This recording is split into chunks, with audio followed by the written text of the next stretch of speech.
assistance for any situation. Do you want the best price for your house? Done. He'll beat any offer you have on the table. Remember, if you need cash fast, Chris will pay you cash up front. Call Chris today at 314-782-7000. 314-782-7000. That's 314-782-7000. You can listen to 97.1 on the radio or online with no big tech censorship. Just download the app, stream it online, or say it to your smart speaker. 97.1 FM Talk. Free and fair. The Annie Frey Show is sponsored by Forensic IT, the tech experts that find the root cause of your technical problems. ForensicIT.com. That is exactly what I needed to hear. Thank God someone here knows what they're talking about. That's us. That's right. Gotta love this American ride. You need to take the time and get the full picture.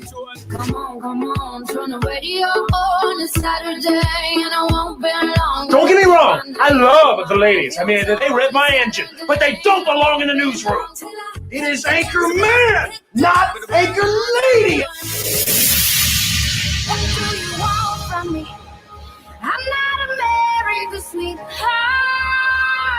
Goodness sake, kid. Keep your voice down. Your father's listening to the radio. I'm not America's sweetheart. This is the Annie Frey Show. Happy Thursday, folks. Welcome into the Annie Frey Show. You're listening to 97.1 FM Talk. We are grateful that you're here. And about this time yesterday, we had no idea what we were getting ourselves into. And yet here we are. And I'm looking through my cut sheet, all of the sound that I can play for you. And it seems as though it's not going to make you feel too happy. You know, like if I go down this road, here, let me play all these people saying things that are going to make you want to wring your neck. This is hard, folks. I had a doctor's appointment this morning, 17-week checkup for baby girl. 162 days. I need to verify the 162 days. Let me look right. No, whoa, 161. Just got a whole day. Nice. Yes. All right. Little bonus. June is fast approaching. So baby girl is progressing wonderfully. And when I have to get up in the morning to go do something, I know this sounds ridiculous, but I have a lot of morning sickness. I have a lot of evening sickness. It's basically just sickness. I don't know why they have to label it with a time of day. It's very misleading. It kind of sucks the energy out of me because normally I just ease my way in. Like there's the 7 a.m. protein shake, 9 a.m. banana. It's very scheduled. Yes. So, but when I got to be at the doctor's office by 9 a.m., everything kind of gets out of whack. And you know, when I got done with the doctor's appointment, I went to get myself some caffeine and try to, you know, get the shot in the arm that I need to get through this day. And I realized I'm tired. And I realized I don't think I'm tired because I'm pregnant. I think my mind is tired. My head is tired. My heart is tired. And, you know, this is a very difficult thing for me. And I'm not asking for anybody's pity or you know, a sympathy or anything like that. Because the truth is that I know that you're going through it. I get to talk about it, which for a lot of us ends up making it, there's a little bit of therapy that's involved in discussing this. But regardless of where you fall on the Trump side of the aisle, one way or the other, the truth is wherever you fall on that today versus wherever you've fallen on that line before, and I know for some people that position has changed in the last 24 hours, it's never been easy.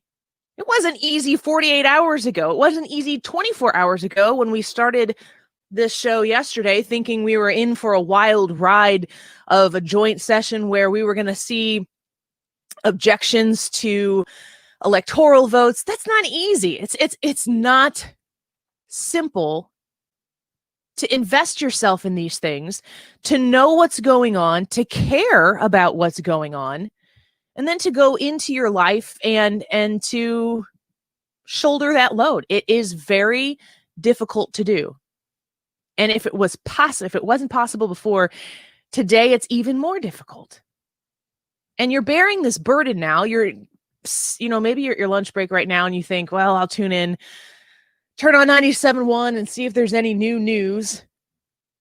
You do it potentially even reluctantly because you're still invested now in what's going on in the world because you care, that you feel like you got to know what's going on. But there's probably a bit of your psyche, of your heart and your mind that's like, I think I'm going to have to start keeping some of this at an arm's length.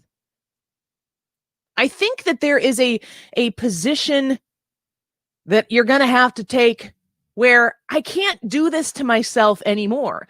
It's so insane to me to think about the perfect storm that we are living in right now. Every distraction that exists in our lives that causes us to not have to pay attention to, the everyday mundane things, not the joint sessions of Congress where let's see if we can get these election results from November 3rd to turn out a different way by the end of the day. Let's see what we can do. It's not like that is that's a massive thing. And then yesterday became even more massive on top of that. It's like as soon as you think that you're at the end of your rope on what you can handle, what you can stomach here, there's something else right around the corner. And we're supposed to be able to talk about, it's January now. So normally, and I say normally, and I think like, wait a second, when was the last time normally was actually normal? This is where we start thinking, well, pitchers and catchers report in about 5-6 weeks because it's January, or it's usually around Valentine's Day. My husband and I always celebrate pitchers and catchers report day and not Valentine's Day. We have hot dogs and nachos. It's very healthy. We start thinking about these things. Hockey is starting right now. I mean, that's not normal that hockey is starting right now, but hey, I'll take it. We start thinking about football playoffs. We are about to watch an NCAA football championship. Nothing is normal. And anything that you have at your fingertips to try to distract yourself from what's going on in the middle of a pandemic, it just doesn't feel worth the time. We have compartments in our life where we prioritize our time and our effort and our energy and our worry and our anxiety. And it gets to the point, I think now for a lot of people, where the parts where you're supposed to compartmentalize happiness and fun and silliness and an entire, release of that negative energy or pent up anxiety that you have, it's getting harder and harder to find the place to release that.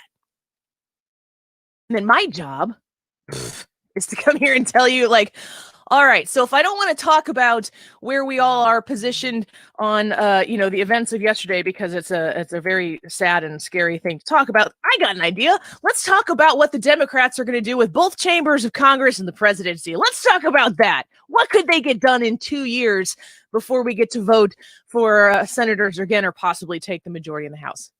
Just doesn't feel good today. Is it my job to talk to you about that? I'm not so sure what my job is today. I have to analyze that. I have to ask myself that.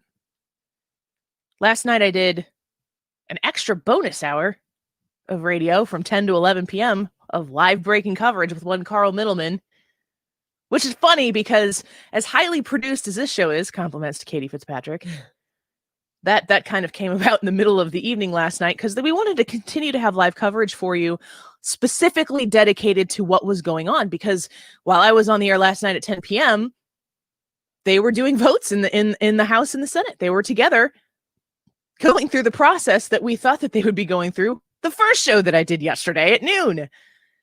So we were covering it, and it was amazing to me, in a situation where it was kind of last minute put together. Annie, just give us an hour. Okay, I can do that. And, I didn't have a whole sheet of sound that I could play for you. I honestly didn't know, at that point last night, we didn't know. You don't know who's ultimately responsible. Like, what are the names of the people who were responsible for breaking into the Capitol building? We have since seen videos. I hope you've seen the videos of the people who were trying to break the windows on the Capitol building, and Trump supporters, I'm not saying that the person scaling the building like a moron wasn't a Trump supporter. I don't know who that person was, but there were Trump supporters chanting Antifa, pointing at that person and pulling them off of the building to get them to stop. As is with anything, when there's a chaotic crisis event like there was yesterday, there are probably a lot of amazing human stories that took place yesterday in the midst of the bad that was going on. Probably won't hear those good stories. Those good stories don't really make the top headlines. They get a page buried somewhere else when you need to fill in some copy or some time. But they exist. And you know those people. You know the good stories that exist in your life. But they end up on the 5th page or the 6th page of the bulletin of our day. If you were to jot down everything that took place that day, like where does the good stuff, where is it prioritized in your day? It becomes difficult. It really does become difficult on days like yesterday and today to even find those good things. And it becomes burdensome. We haven't talked about COVID. Like, we haven't talked about COVID this week, practically. It's no less a pandemic this week than it was last week. We've got vaccines going out. The stock market rallied yesterday. I mean, do we care about that right now? Is a great stock market going to fix a brokenness that exists between our human connection with our neighbors and our family and our friends? There were so many people present yesterday at that event who love this president, who support this president, who I believe, as I was saying, we had this conversation on the air before the joint session took place. I was asking both of you guys, Katie and Ryan, do you think that people like Josh Hawley or Ted Cruz or any of these people who are looking to contest the results of the election at this joint session, do you think that they have a responsibility to, temper, to measure the expectations of the American people about where this is going to go? Because we have since seen a lot of people come out and say, we know that this isn't going to change anything. We know that the results of the election aren't going to be overturned, but we do think it's worth taking a stand. That is something I agree with. Even if we had more people willing to stand up and take a stand when they believed that something was worth taking a stand, especially and significantly when you're in the minority, I think that is a fantastic thing for an individual to do. If you believe something, if you're representing people who are telling you that you need to do this, I don't have a problem with that. But I think that our expectations as a country were very, very inflated. And I think that was potentially done on purpose because it's politics, folks. Politics is just greasy. It's not attractive. It's not something that's made, the politics of it. The policies are what are supposed to help you. And the politicians are supposed to be the people who enact the policies that help the American people. Politics is what muddies it all up. There's some disenchanted people yesterday who support this president who did, in my opinion, a very tragic thing. I think there are other people mixed in there. We'll wait and see who they are. If there was one Antifa person who led the charge to break into the Capitol and the rest of them were rally goers, Trump supporters, everybody who went into that building made their own decision to do that. And personal responsibility is something that we are lacking in this country. The idea that somebody goes, yeah, that's on me. I did that. Not they did that because this person did that. The whataboutisms, the blame. Nobody takes responsibility. And while we're raising kids and generations to come in a country where we're supposed to be free, I hope we get back to that idea of kindness and personal responsibility. It's the only way we're going to be able to go forward. We're going to take a quick break right now. Steve Cortes is going to join us. Excited to talk to him. He is a Trump 2020 campaign senior advisor for strategy. See what his strategy is going forward. He's also a radio show host in Chicago, Illinois. He's a common sense conservative. He's going to be reporting to us about updates from the Trump campaign, and we'll just listen to what he has to say. And then right after that, Marc Cox is still in Washington, D.C. He is safe, happy to report that. And we'll hear from him at 12:40. Steve Cortes with the Trump 2020 campaign next. Marc Cox right after that. You're listening to the Annie Frey Show. We'll be right back. She hears only whispers of some quiet conversation. This is the Annie Frey Show. She's coming in 12:35. Follow Annie on Twitter at Annie Frey Show.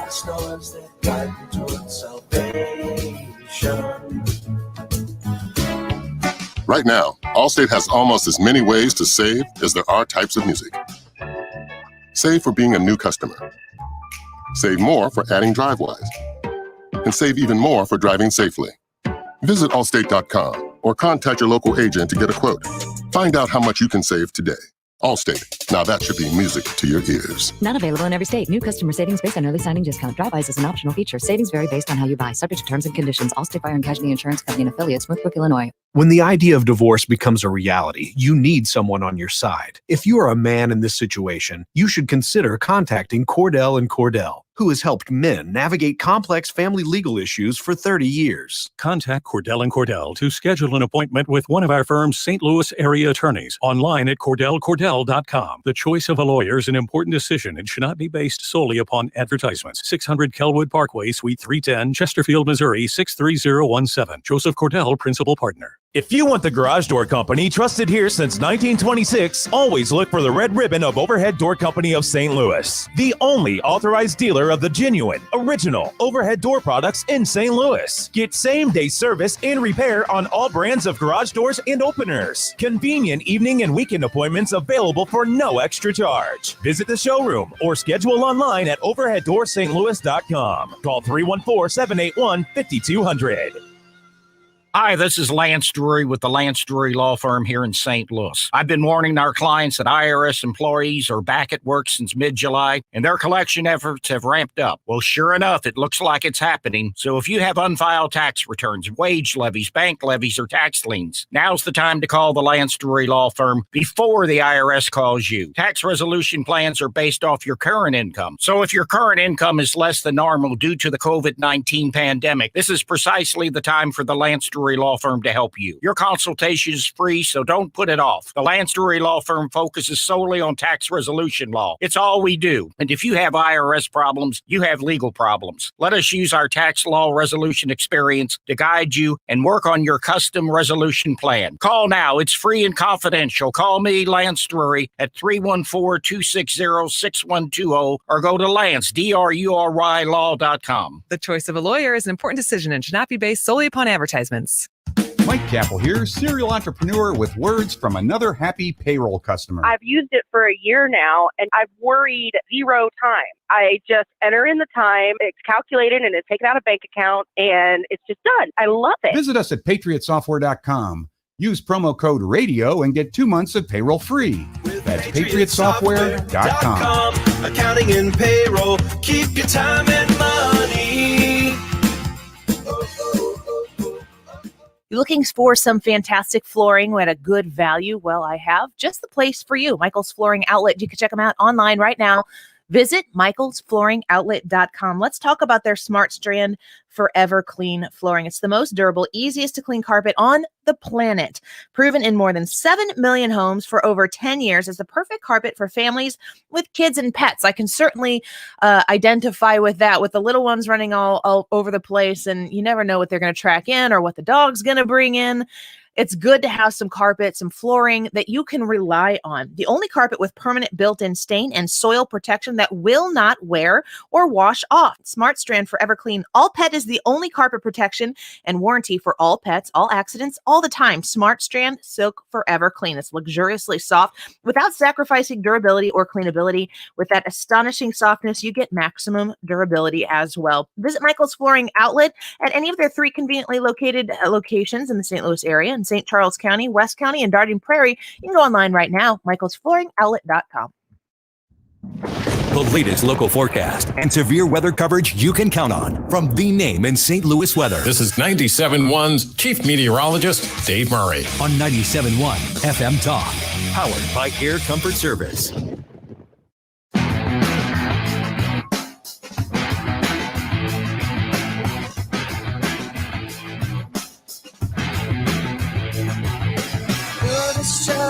love is bold. You will always do what you are told.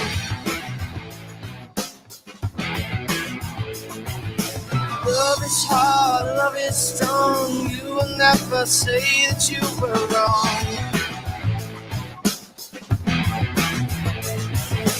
I don't know when I got bitter, but love is surely better when it's gone.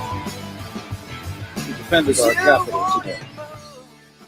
And we will always be grateful to the men and women who stayed at their posts to defend this historic place. To those who wreaked havoc in our capital today, you did not win. Violence never wins. Freedom wins. And this is still the people's house. That's the vice president from yesterday after they reconvened to proceed with the electoral vote. And, you know, that day lasted a week, and it was a lot to take in. And I thought it was good to see the business getting back in place that evening. It did send a message that we were not going to be hindered there. But the evening ended up going a little bit differently than it would have in the afternoon had it commenced the way it was initially expected to go, with objections. Some people pulled their objections after yesterday's events, and it was quite something to take in. A lot has transpired since then. I'm excited to bring on our next guest, Steve Cortes, who is a Trump 2020 campaign senior advisor for strategy. He's also a radio show host out of Chicago. We're grateful to have him on here. He's on Twitter at Cortes Steve. Steve, thank you so much for the time. I mean, you've watched what we've watched for the last 24 hours. What's your take on the events of the last day? Yes. Thank you for having me, Annie. It sure is never boring in the Trump era, is it? That's for sure. That is for sure. Somebody Right. can all agree Keeps us on our toes. But no, on a serious note, my takeaway is, I'll join basically, I think, every responsible person in saying that we do not believe in political power through force. I don't believe in it coming from Antifa or BLM rioters. I don't believe it coming from people with MAGA hats on, particularly when they were attacking police. That is the antithesis of what we are as a movement. We are pro-cop, law and order, back to blue. So there was some really terrible behavior by, thankfully, a relatively small number of people in a massive, wonderful demonstration that went on the mall there. But I also think then to the more, I think, important point, politically speaking, and that is to what happened then in the Senate chamber, not the protesters, but the actual senators and House members, but particularly the Senate. I really thought we saw some reprehensible behavior and decisions by the Republicans, quite frankly. The fact that people decided, and I want to really focus on Kelly Loeffler, because her promise to the constituents of Georgia, who she still represents for now, she promised them before the election, when it was politically expedient, she said, I am going to object to the votes of Georgia, for good reason, by the way, because that vote is incredibly tainted. And she promised the people of Georgia she was going to object. Literally hours later, she changes her mind with no reasonable justification. The fact that some rioters and hooligans were running around the Capitol building in no way changed anything that went on November 3rd into the 4th in the state of Georgia. It had no impact upon the constitutionality, legality, or validity of those vote totals. And yet she made the cowardly decision, and others did as well. But again, I want to really focus on her because she just lost re-election. And quite frankly, I'm glad she lost. Given that conduct. Not that I want a Senator Warnock, but I've had enough of fake Republicans, people who are with us with the America First agenda when they think it's politically expedient and run for cover the second that they see some sort of self-advantage. So the fact that she betrayed her word, she betrayed her voters, and not just in Georgia, really, but all over America, and other senators did as well, that they changed their votes, again, only because it would make them more popular with corporate media or with donors, or with their fellow senators. I don't know what the reasons were, but it certainly was not a valid reason. Nothing changed in those hours between the morning in Washington, D.C., and then the late evening into the next morning when they were actually deliberating. And I think it's awful conduct. It's a good lesson for us, I think, going forward, that we need to insist upon America First candidates of character, courage, intellect. And Kelly Loeffler, unfortunately, met none of those criteria. And I think it's one of the reasons that she lost. Steve, I wanted to ask you about that with these votes. People, we were expecting them to vote to object to some of these things, and then they didn't. It seems to highlight a rift within the Republican Party that exists both in the Republican Party and in the Democrat Party, where there are a lot of establishment people and then there are a lot of ideologues. Where does each party go from here?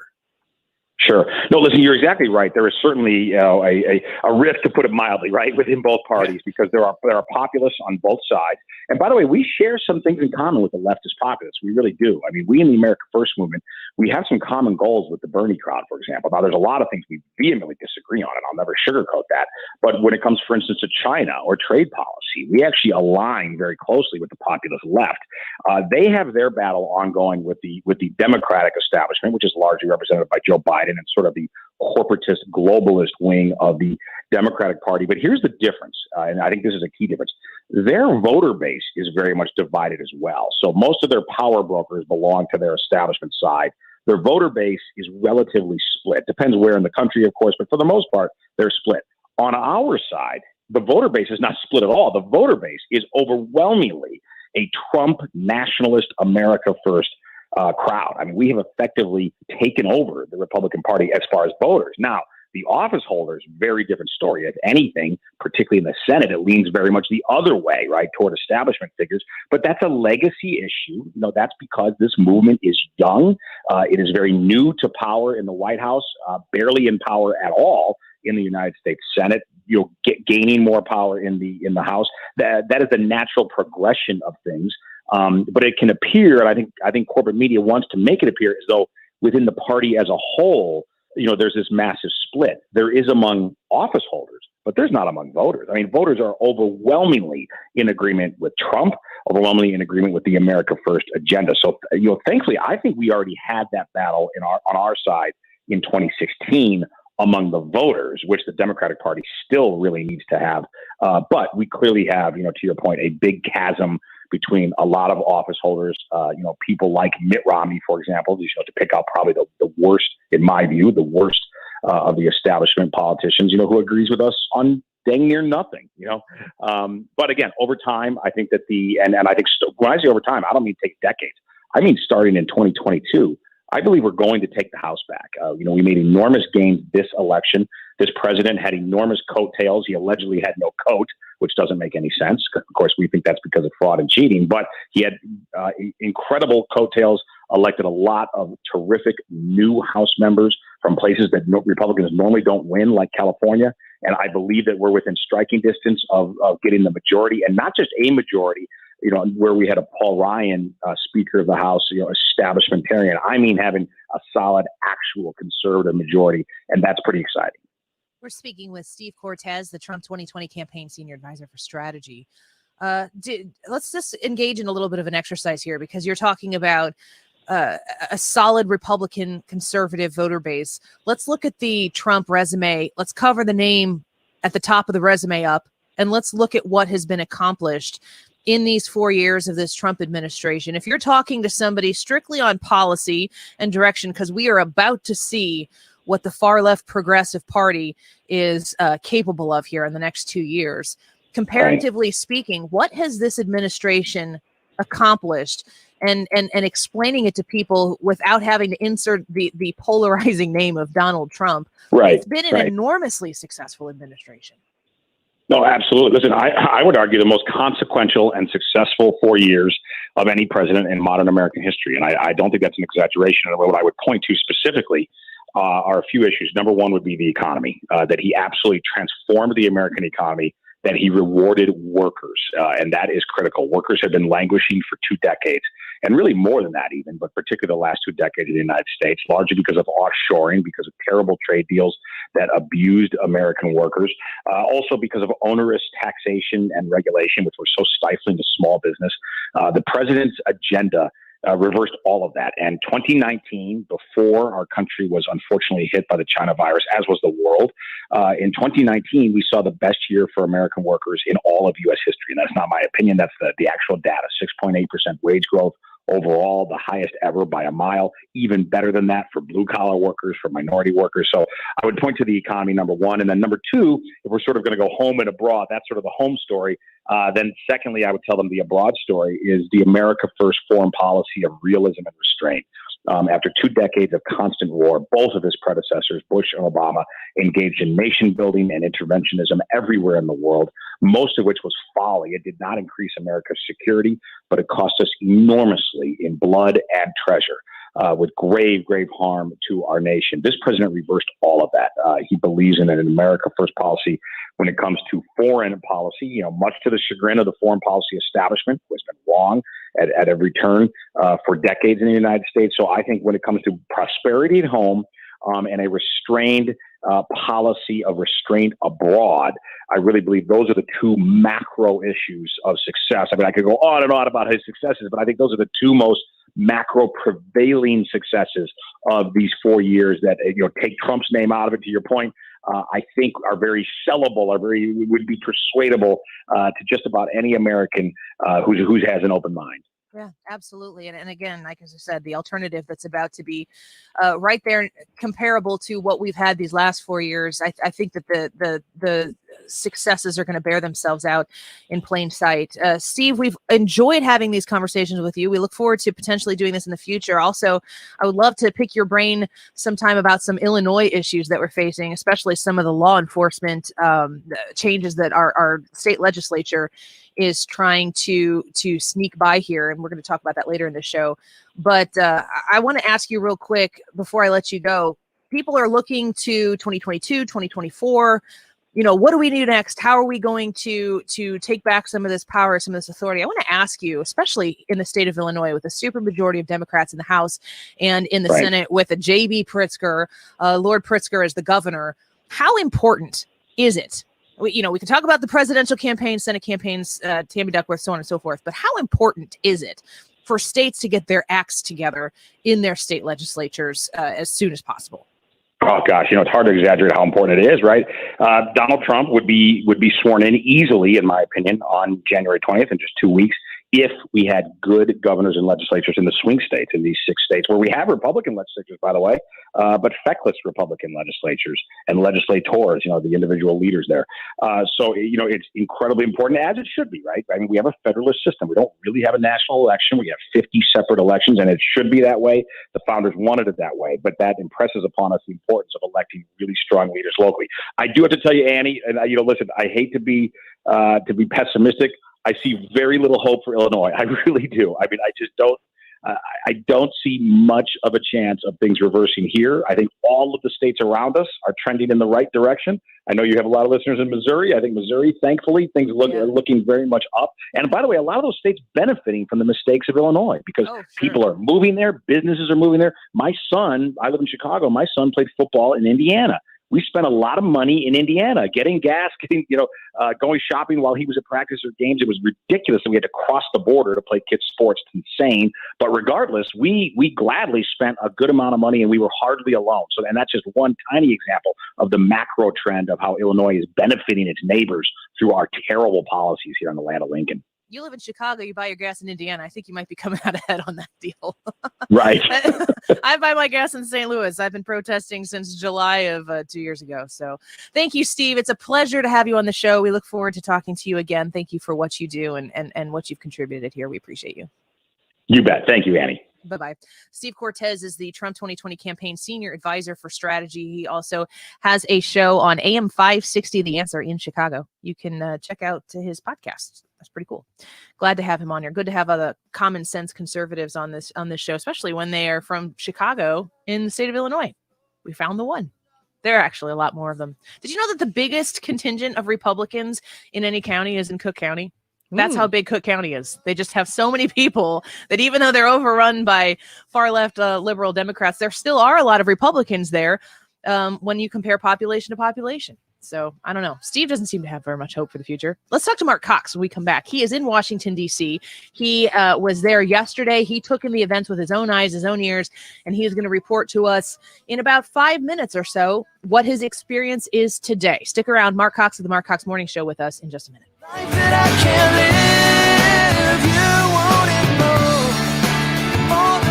You're listening to The Annie Frey Show.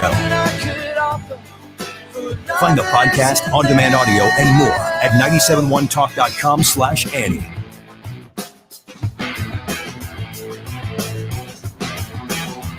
You're listening to the Annie Frey Show live from the Air Comfort Service Heating and Cooling Studio. Furnace tune-ups are recommended each year to keep your heating system running efficiently and extend its life. Schedule your furnace tune-up and safety inspection and get in your comfort zone. Visit aircomfortservice.com. Thomas Helbig and the Retirement Advisory Group giving no cost, no obligation retirement reviews to you for listening to this station, for being a part of the show and being part of the 97.1 family. Here's the number to call, 314-993-9494. That's 314-993-9494. When you reach out to Thomas Helbig, he's going to set you up to go into retirement to have that peace of mind that comes with not having to worry so much about, what the market does. How do you prepare yourself for that? You've been saving and saving. Now it's time to make sure that you have your retirement protected because retirement is close. Reach out to him again, 314-993-9494, and get that no cost, no obligation retirement review. He's going to show you strategies that he'll help you use to protect your retirement savings and share in the growth. Anytime there's a market recovery, you get to participate in that as well. Plus, you'll get a copy of his Boomer's Guide to a Worry-Free Retirement, a wonderful book chock full of information. Visit him online to find out more at retirementkey.com. Every day, Ameren, Illinois works to deliver reliable energy throughout the state to on-the-go families, new parents, in-the-know grandparents, busy students, night owls, weekend warriors, and more. But did you know we also have options to help manage and track your energy, like paperless billing, outage notifications, pick a due date, and so much more. So no matter who you are or how you use your energy, there's an option that's right for you. Learn more at amerenillinois.com/options. You got through 2020 together, so what are you waiting for? Propose with a stunning engagement ring from Shane Company. With our huge selection of ring settings and loose stones, countless combinations and possibilities, at Shane Company you can truly create a one-of-a-kind ring that will reflect her personal style. When you're finished, her ring will look like no other. Her friends will say, "It's so her." First, select a ring setting from hundreds of unique styles. Then pick a center stone. Choose a natural diamond, ruby, or a sapphire in over a dozen colors. We have the largest selection of stone shapes and sizes. Finally, add your own touch, like a decorative crown or a special engraving. Visit our store or book an in-store or virtual appointment. Now you have a friend in the jewelry business. Shane Company and shaneco.com. Do you have 3 ex-wives and your current trophy wife wants a life insurance policy 3 times the size of the policies you had to purchase for your previous mistakes? If so, you need to call Big Lou at Term Provider, 800-200-1966. Big Lou is intimately familiar with your problems, and if you're 50 or 60 years old and in reasonably good health, a $1 million policy should only cost about $100 to $200 per month. Big Lou may have a solution for your previous policies as well. You may even save enough money to lighten the load on your new $1 million policy. Remember, call Big Lou. He's like you, except he's only on number 2. Call Term Provider at 800-200-1966. That's 800-200-1966 for $1 million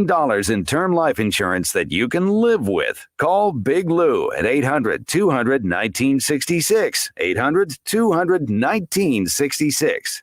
Spectrum Mobile is the fastest growing mobile provider in the nation. It's easy to see why millions have chosen a better way to mobile. With Spectrum Mobile, there are no contracts and no added fees. Even nationwide 5G is included at no extra cost. Switch today and you could save big. Grab your current mobile bill and use the Spectrum Mobile Savings Calculator to see how much you can save. Go to spectrummobile.com/saving today. Spectrum Internet required based on Q2 2020 subscriber data. Services not available in all areas. Restrictions apply. You can listen to 97.1 on radio.com through your smart speaker. It's information with perspective. Just ask it to play 97.1 FM Talk. Powered by Dell Technologies. Call 877-ASK-DELL.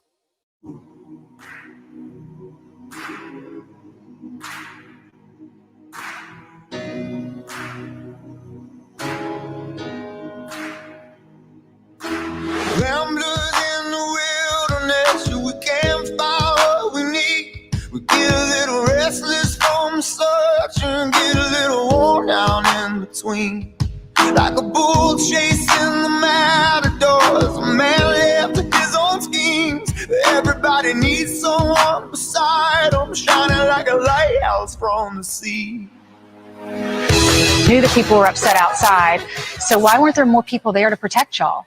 Well, that's a question that came up a lot yesterday, and it's going to continue to come up because it should have never happened. I don't blame the mayor of D.C. that she's not in control of the United States Capitol. That building Who is that? That's is the Capitol controlled by the United States Capitol Police. Okay. There were other. I had conversations with everybody from the Secretary of Defense yesterday to others, and everybody I think should have had a better plan in place. Mm-hmm. And it wasn't like people didn't know yesterday was going to be a contentious day. It had been building for weeks. Steve Scalise is somebody who knows a few things about contentious situations that involve little scary circumstances. Certainly, Steve Scalise is the one who was shot at the Alexandria baseball field years ago and has had his life effectively changed forever because of that. We're all reeling a bit from what took place yesterday, and I'm getting so many messages to the Annie Frey Show Facebook page of people who just got another one just right before we went to got into the segment saying, I was there yesterday, and what I experienced at this rally is not what we're seeing on TV. And I think that there's a concern by many people who are Trump supporters who were there for a reason not to storm the Capitol. There is a bit of a concern that the portrayal is not adequate for the thousands of people who were in attendance. Marc Cox, our very own Marc Cox, was there yesterday. Marc Cox of the Marc Cox Morning Show, weekdays 5 a.m. to 9 a.m. right here on 97.1. Reporting from D.C. still, you are there. From what I understand, you are safe, and we're glad that you're back with us, Marc. Thanks for coming back on the show. You bet, Annie. Well said there, by the way. I'm standing in front of the United States Capitol building right now. There's a very large, for people that have been here, there's a very large statue of Ulysses S. Grant that sits just across from the front lawn, the rear lawn here of the Capitol building. And that's where we came this morning. It's right at the end of the National Mall. Today is a far different scene, including the fact that they've got about 7 or 8 foot tall black fencing all the way around this grassy area that yesterday at this time was filled with a couple of 100,000 Trump supporters who had shown up here and had marched down here from the back lawn of the White House. And I love your point there. I've been watching. I had to go back to my hotel room here. I was under curfew last night, and I had to watch the mainstream media coverage of this. And a lot of what was being said is not what I experienced. Mark, what was last night like? Because I did see that there were forced quarantines and. There were was the National Guard out there? Ryan, I never saw a National Guard member yesterday. Today, they are out here in front of the Capitol building providing some security. They're not armed or anything. In fact, many of them have been behind the fencing here. Yesterday was, around 2:30 or 3 is when we got the text alert that the mayor had declared that curfew starting at 6.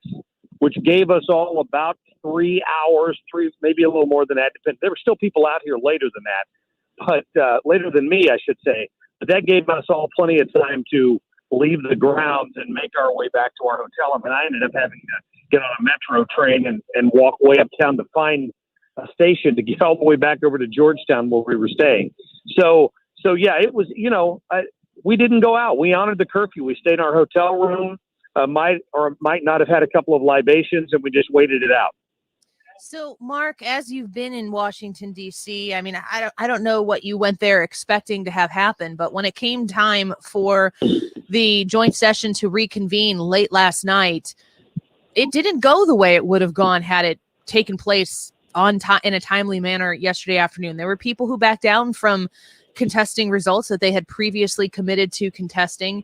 I have to think that whatever movement existed yesterday when that rally started and where that movement ended late into the night, it's a pretty substantial bruise or scar that was left in the place of something that I think was important, which was the airing of grievances of sorts that people had about the way the election was conducted in various states. Couldn't agree more. And that's a shame. And it almost makes me wonder if the people who were intentional about coming here and causing problems didn't do it for that very reason. As the week stretched on last week, more and more names were added to the list of House of Representatives members who plan to object. A few more names were added to the list of senators who were willing to object. The possibility of objections delaying this process became more and more real. Now, as you and I talked about, and as I've said on my own air, I was never under any false belief that it was going to change the outcome of the election. I felt that was a long shot, and there was no political will to do that. But most of us still felt it was important to have those grievances aired. And whatever happened here yesterday took the air out of some of that. Now, Josh Hawley and a few others still stood up and they expressed their opinions about those issues, but it didn't have the same weight that it would have had this rally in front of the Capitol building been the identical rally to what we had down the mall there by the Washington Monument. You're absolutely right. It changed the tone of the conversation, which is a shame. Yeah, Mark, I'm going to ask you a very tall task here, because this is a heavy moment in time for America, but it is certainly a heavy moment in time politically for conservatives. Joe Biden is the president-elect, and he has a Kamala Harris Senate and Nancy Pelosi. I mean, these words are hard to even get out of my mouth. House of Representatives. I'm going to ask you to find a bright spot. I'm going to ask you to look at the events that we have seen take place in a, Trumpless future, at least for the next 4 years. We can talk later at some other time about what's in Trump's future. I care more about the country's future right now than I care about his. Is there a bright spot that you can find? Is there some motivation you can give the 97.1 listener right now about what's next? Yeah, the bright spot for me, Annie, is the very reason I came here yesterday, because I believe in our system, and I believe that there are cycles of who's in power and who's out of power. And I think it's pretty rare to have one-party government. I think there's a reason for that, because most Americans don't support the idea of only one party being able to exert its will. And the hundreds of thousands of people that I saw out here yesterday, that's my estimate. I haven't seen that anywhere else, but it was a huge crowd. These are people who are going to go back to their respective congressional districts and state house races, and they're going to vote to get their point of view heard. That's what's going to happen here. Mitch McConnell can tie things up in the Senate with, where 60 votes are required to get votes on certain things. He'll be able to slow down the agenda of the left. But 2 years from now, Republicans are going to be favored to take back the House of Representatives. They may take back the Senate at the same time because it's going to be such a narrow majority. So I think that's my bright spot. I think the people who were celebrating today about having total power in Washington need to bear that in mind, or that's going to happen even more quickly than they think.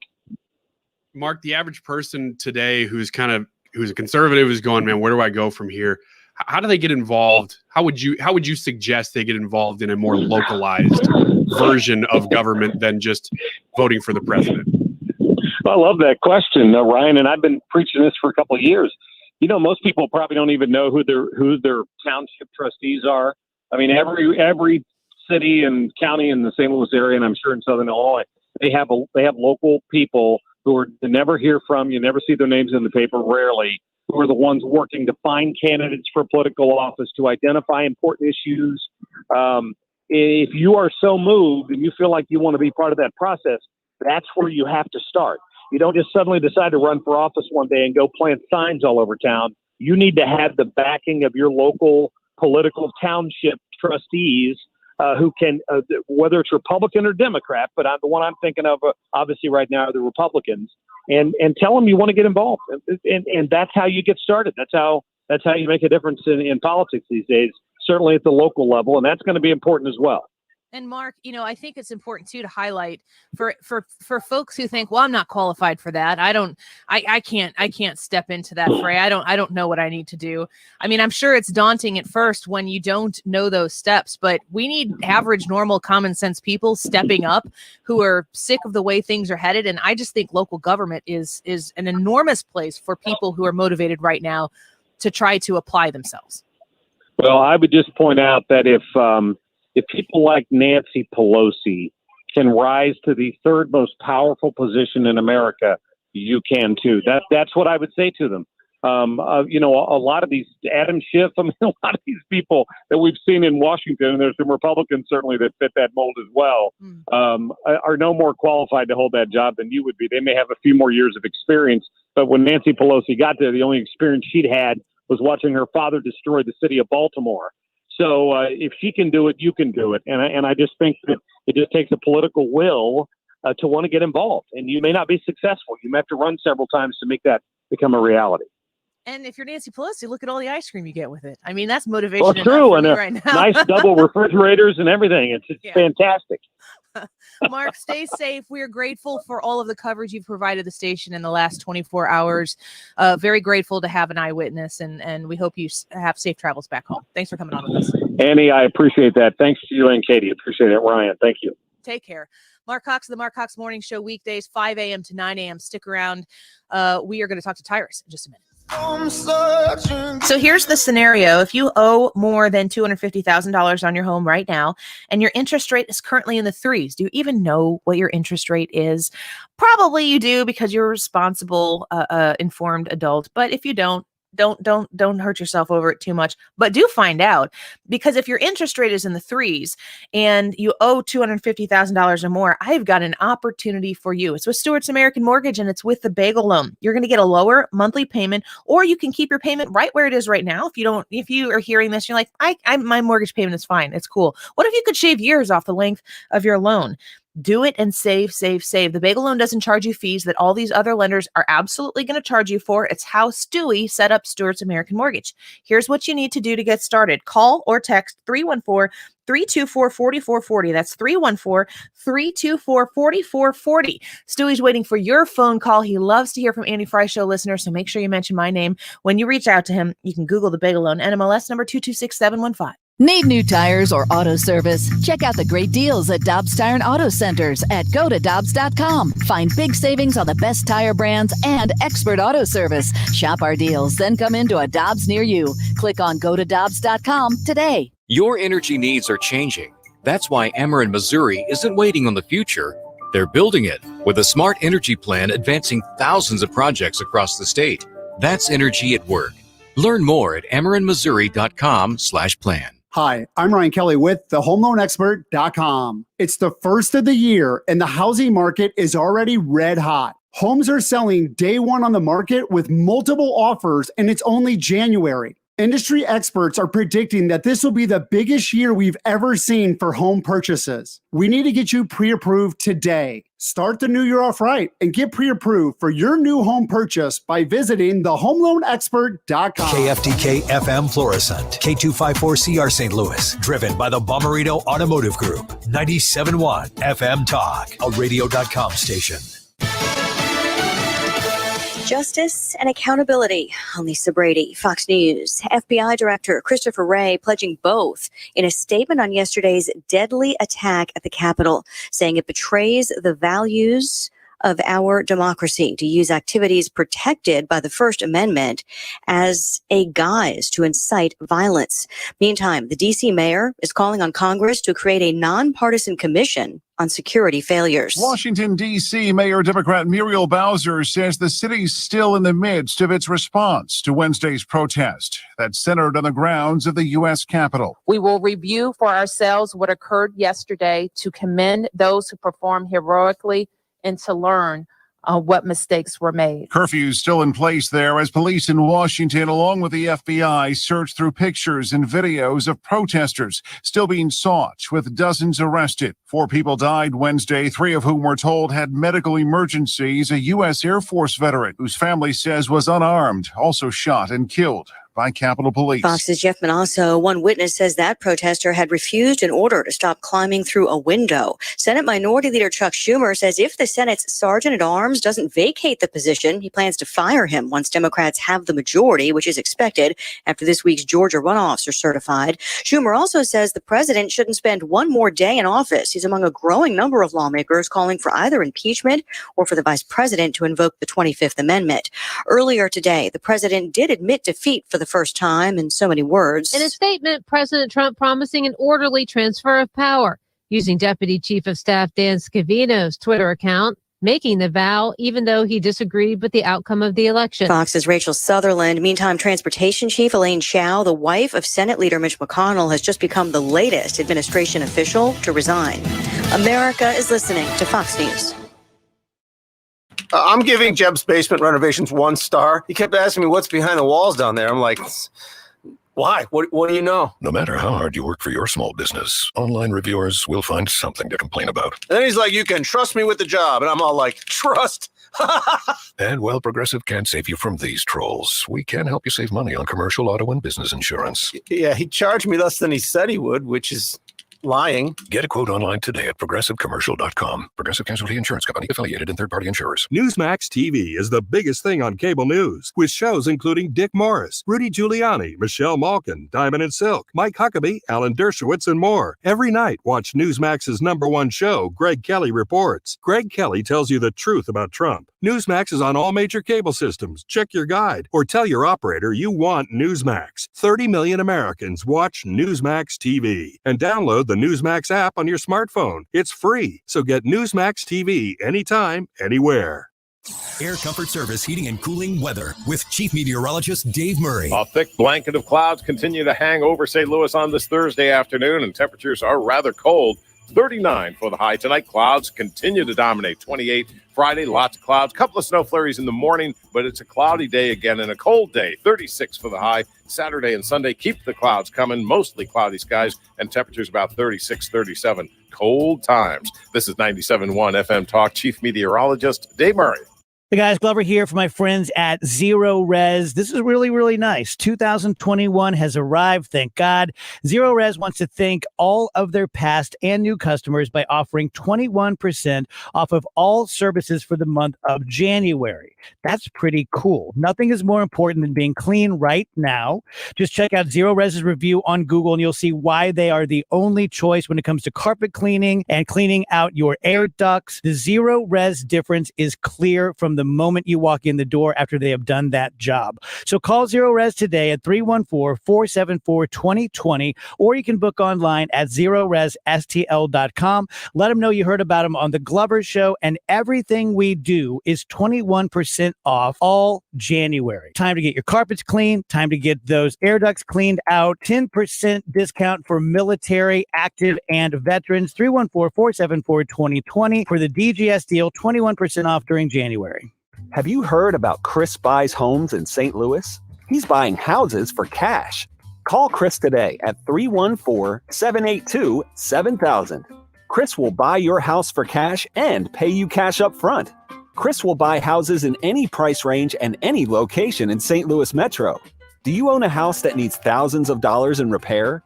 Great, because he loves fixing up houses. Do you have a tenant living on your property? Not a problem. Chris will buy your house with a tenant in it.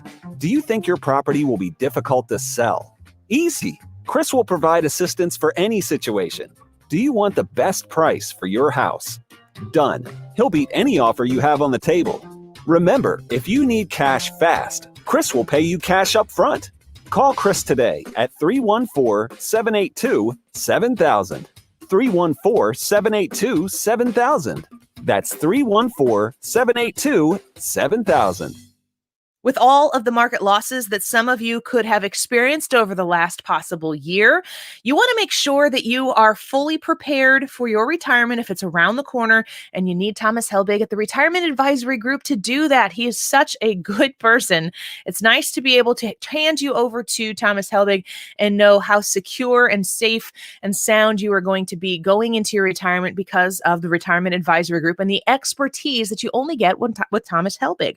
When you come in, he's going to give you a copy of The Boomer's Guide to a Worry-Free Retirement, and that book is going to cover everything that he goes over in his educational events, where I've met a lot of you and have heard from so many of you back after you've attended these events that we've had in the past, and you've just been like, it was so great to be there and to learn, and I can't wait to sit down and have that first appointment with Thomas Helbig. If you want to schedule yours now, 314-993-9494. That's 314-993-9494. Thomas is waiting for your phone call. Mention the Annie Frey Show when you reach out to them. You can visit them online at retirementkey.com.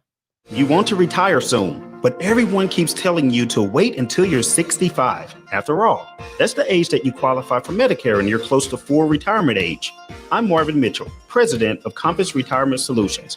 In my new book, Retire Early, The 9 Critical Decisions When Retiring Before 65, I discuss proper planning to help make early retirement possible.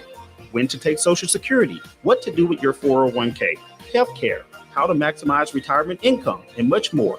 Get a complimentary copy of Retire Early by calling 1-800-743-8510. That's 1-800-743-8510. Can you retire early? Call 1-800-743-8510 for your copy of Retire Early, The 9 Critical Decisions When Retiring Before 65. Investments and services offered through Compass Retirement Group, a registered investment advisory in Missouri and Illinois. Compass Retirement Solutions is not affiliated with the U.S. government or any governmental agency.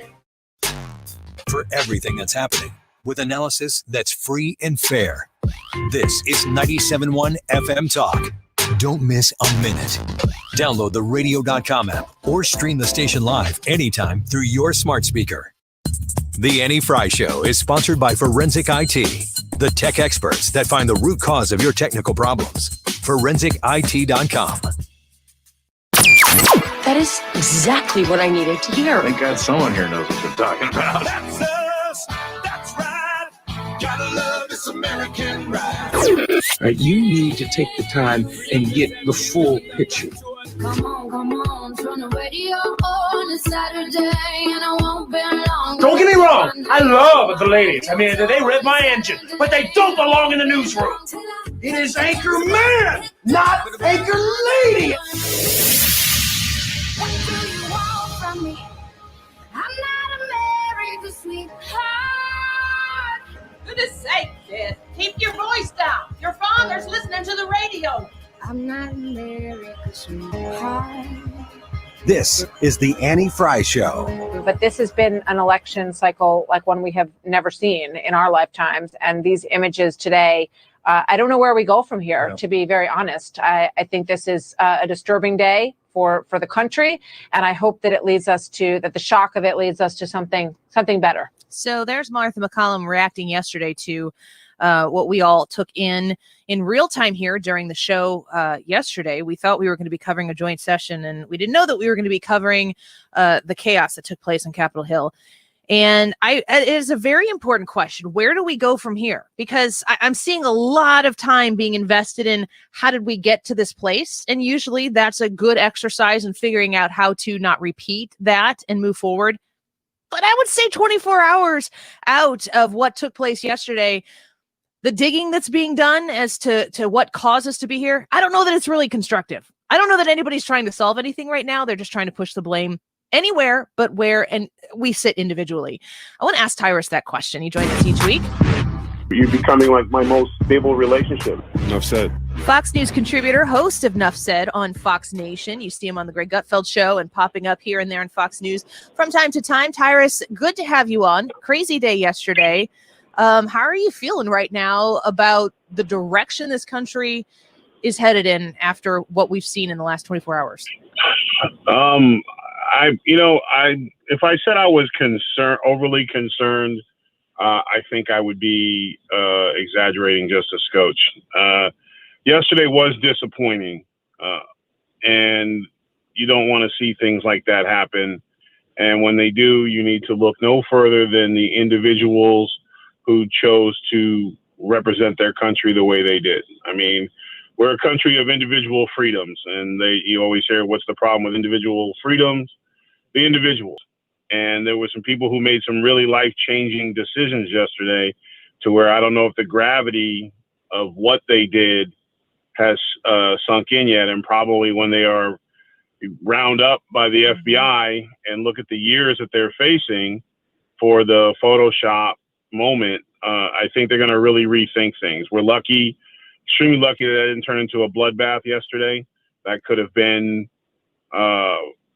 far worse, but when you're seeing, and again, it's so hard to know what's real now and what's not real. You see photos of pipe bombs and you hear stuff of Molotov cocktails, but you just don't know what's true or not anymore. When we get reporting from the news, that's disheartening, because you just really you're trying to focus on why is this happening? I guess that is the question. We've gotten to the point where there is no trust on either side, and we are literally become two countries sharing the same space, and that never works out historically. You're a parent.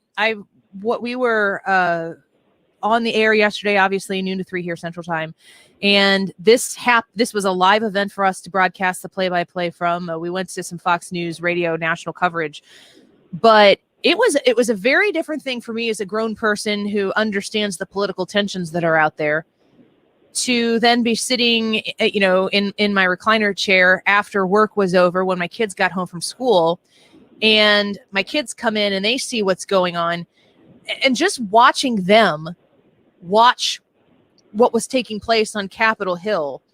I mean, when I go into, put on the mom hat when my kids are around, it becomes really sad inside. It's a very, very heavy thing, because I can't put into words to my, 11-year-old son or to my Right. girls. I cannot explain it to them in a way that they can understand. But yet it is our responsibility to make it better for them. It's always our responsibility to pay it forward. How do you handle these types of situations as a father? I think, honestly, is to be brutally honest with your kids. I find that sugarcoating things leads to distrust with kids. I had asked the same question of me, and my kids, with my daughter especially, was like, why are all these people fighting over something that that man said, and I thought it was a really good point, given she's albeit but 6, but she made a good point to the fact that, like, we don't realize when we are on our pulpits and we are running our mouths and we are dropping our 2 cents and we're all geniuses and we have all the answers and stuff, that when we say things, people will treat some of the things that you hear from me or you on the radio. There are people who will agree with it, but they're like, okay, people who disagree with it. And then people who take it literally everything you said as the truth. And we're seeing that no matter what side you're on, your words matter. And it's just as culpable to say, everybody wants to point fingers at the president for the speech that he gave going into what led to the march, and then individuals chose to attack our Capitol building. You have to look at it from a place of, at what point are we going to start realizing that it's shots on both sides? You spit in somebody's face for damn near 4 years, and everything that they voted for and everything that they wanted, you basically said was corrupt, wasn't legitimate, and refused to respect the election. And we saw that from the left nonstop, to the point where you create something that you're like, well, I don't know why they're acting this way. This is ridiculous. And like, how can they act? You forced.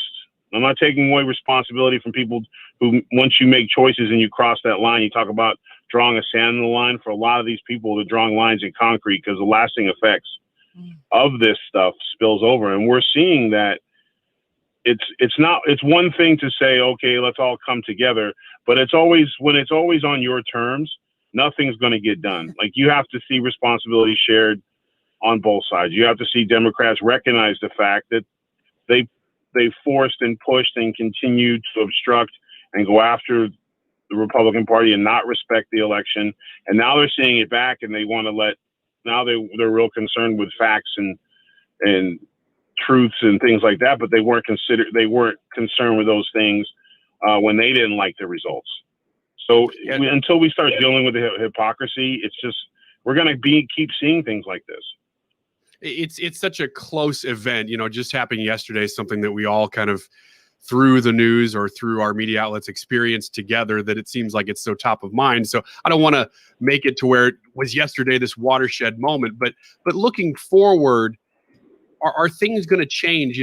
We've had a year where we've had riots, all constantly. And I know we're barely into the next year here, but summing it all up into 2020, there's a lot of things that happened last year that have never happened in America before. What do you anticipate going forward? Are things calming down in your opinion? Are you reading the room and it's just ramping up more? I honestly, my concern is that it's just ramping up. I feel like it's just getting, because now we're going to have to deal with what another big thing that happened yesterday was, it looks like the Democrats will now control the Senate. Looks like we have that going into. So then now we're going to have the civil war that is the Democratic Party.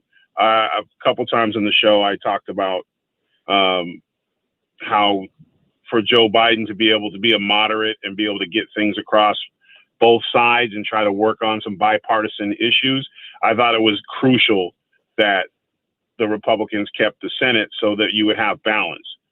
And you would have, and Biden could potentially be able to work with Republicans to kind of bring down some of the lunacy that is some of these wide left fringes for all these deals he made to come together to support him for his election. So now the deal is off and we're going to see all that craziness. And I think it's just going to be a really difficult time because it's not so much as one side won and one side lost. It's how the winning side treats the losing side and vice versa. And until we start taking responsibility across the board and start saying, hey, I'm not going to be a part of that. Like you can disagree all day long with the election results and you can hate it and you can do those things, but it doesn't give you the right to storm the Capitol building. And I don't think, and it also doesn't give you the right to diminish the accomplishments of the Republicans in the last 3.5 years and to spit in their face and to kick them when they're down and tell them that they're wrong and they're stupid all the time. This is what ends up happening.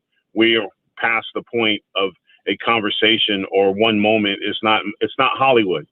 Yesterday didn't change everybody's mind about how they feel about things.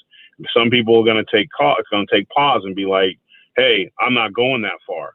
But there are Americans who are motivated and believe in their cause and their mission or their fight, or they feel that they've been stepped on.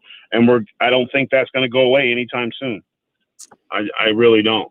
Yeah, I wish it was, but I think that talking about it in reality is important. And I think the hard truths are something that we have gotten away from saying out loud because there's so much jockeying for position and power that we don't really speak about truths that exist if they don't suit our narrative. And I think that is something we need to push to the forefront right now and take it like grown people and handle the reality that is out there, because we're never going to be able to fix it. I don't know that we can run any further to our corners.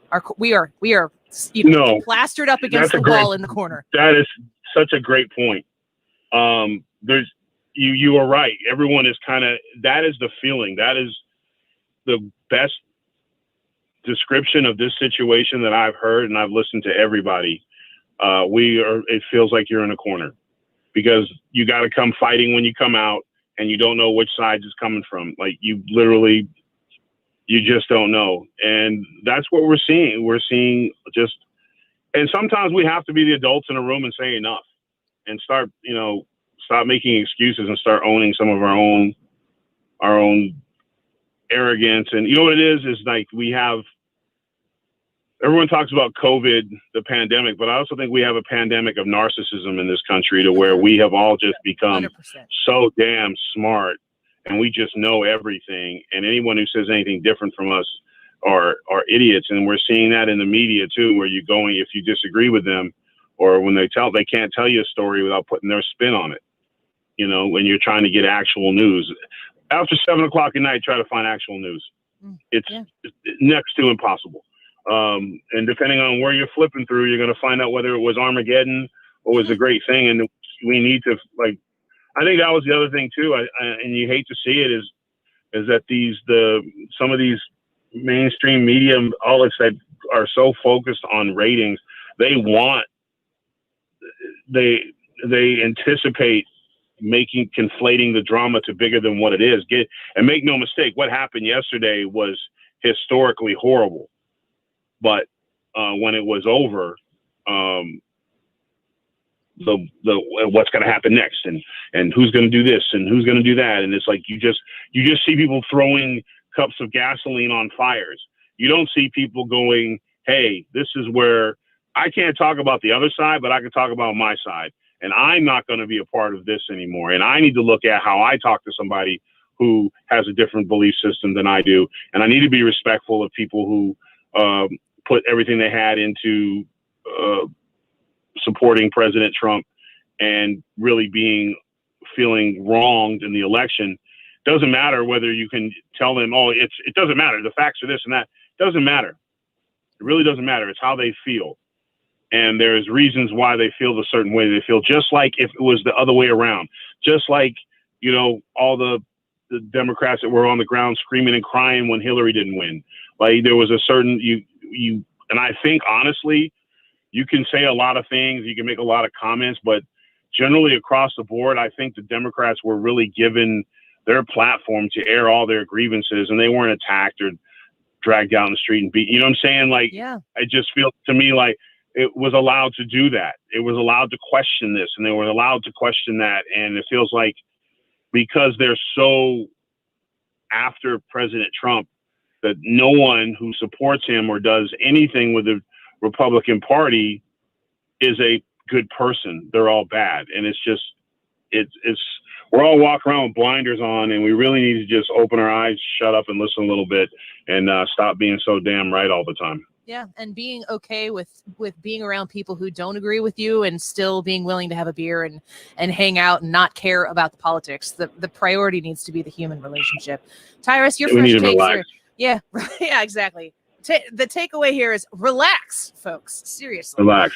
Tyrus, it's going to be all right. It's going to be all right. Thank you so much. Your breath of fresh air. We always appreciate you coming on the show.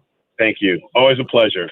Thank you. We'll talk to you soon. Host of Nuff Said on Fox Nation and Fox News contributor at Planet Tyrus on Twitter. You should check him out on Instagram as well. He's got a lot of stuff there. Stick around. When we come back, we're going to have a conversation with the executive director for the Illinois Sheriff's Association. Okay, I know there's craziness happening in Washington, D.C. I know that there is a lot to be talking about there, but listen, folks, there is another instance of an Illinois piece of legislation that you have to know about.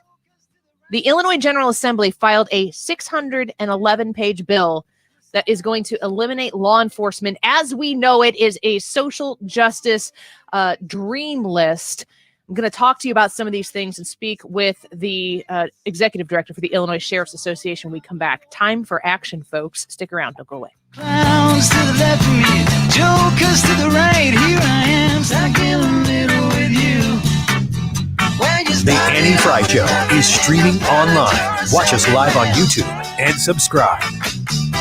Cassin's Chrysler, Dodge, Jeep, and Ram located in the Edwardsville, Glen Carbon area. Super simple to get to. Just hop on 270 and go north on 159, a couple miles right there on the left. Cassin's is a cut above the rest with customer service, with great products. I was driving by their lot today, and if you're a Jeep fan, they have an amazing Jeep inventory. There's this teal color. I don't know what the professional color is, but it's a color that like turns my head every time I drive by this Jeep Wrangler on their lot. It looks fun. It makes me think of adventure, and I think you should buy one because I have little kids right now, and I'm not. I mean, that doesn't mean you couldn't. Go for it. And if you do, send me a picture. Reach out to Cassin's to find out about the amazing customer service that they have. They've been awarded for it time and time again. I've purchased multiple vehicles myself from Cassin's and am currently loving and enjoying my Chrysler Pacifica. It's a great vehicle for families, for people who are carting a lot of people or things around, or for people who want a higher vehicle off the ground but don't want to have to climb up into an SUV all the time. Reach out to them and ask them about the amazing sales going on right now at Cassin's. You can visit them online at cassinscan.com. Hi, this is Lance Drury. If you have payroll tax problems, you have serious legal problems, you need an attorney. Call 314-260-6120 or toll free 888-367-6512 or visit LanceDruryLaw.com. Annie here to talk to you about Stewart's American Mortgage. Do not put off your refi. Don't procrastinate. Start your new year off with a bagel loan. Make a New Year's resolution. Interest rates at historic lows. You've been hearing this. They're still really low. A lot of people are taking cash out refinances. While interest rates are so good, they can offer cash down, no contingency on a new purchase. Take advantage and call Stewie today. 314-324-4440. Stewart is the only lender to offer the bagel loan. It's the bagel loan because it looks like a zero and you pay zero in fees that other lenders will charge you for. When you purchase a home and take out a loan for $250,000 or more, you pay zero lender fees. The bagel loan at Stewart's American Mortgage will literally save you thousands of dollars when you purchase a home. If you owe more than $250,000 on your home and your interest rate is currently in the threes, call Stewie today for a bagel loan. 314-324-4440.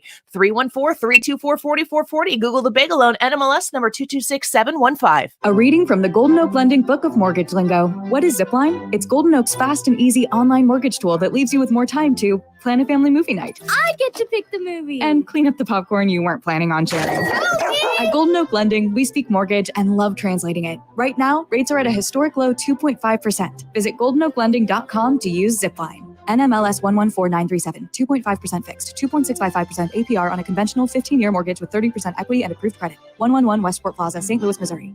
Hey guys, Glover here. If you are nearing retirement or already retired, call Thomas Helbig with the Retirement Advisory Group at 314-993-9494. He'll show you how to participate in the market gains without ever losing a penny. Thomas is the official financial advisor of the DGS. I stopped smoking with Marc Patrick's hypnosis when nothing else worked. 1 year later, my wife Michelle and I attended the Marc Patrick weight loss hypnosis seminar. In 2 months, lost 43 pounds and she lost 18 pounds. And we feel great. Join Marc Patrick's hypnosis seminar and lose the weight, stop smoking, or end anxiety for only $49.99 guaranteed or your money back. Because of coronavirus, seminar now online, live Saturday, January 16th for the St. Louis area. Register at markpatrickseminars.com.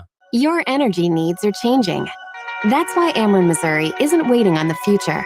We're building it with a smart energy plan, advancing thousands of projects across the state. Here in St. Louis, we're adding new clean energy sources and installing new composite poles to better withstand storms. Moving Missouri closer to a future of energy centered around you. That's energy at work. Learn more at amerenmissouri.com/plan. More people are landing on 97.1 FM Talk every day. It's St. Louis's radio destination for information with perspective. 97.1 FM Talk, the place for ideas.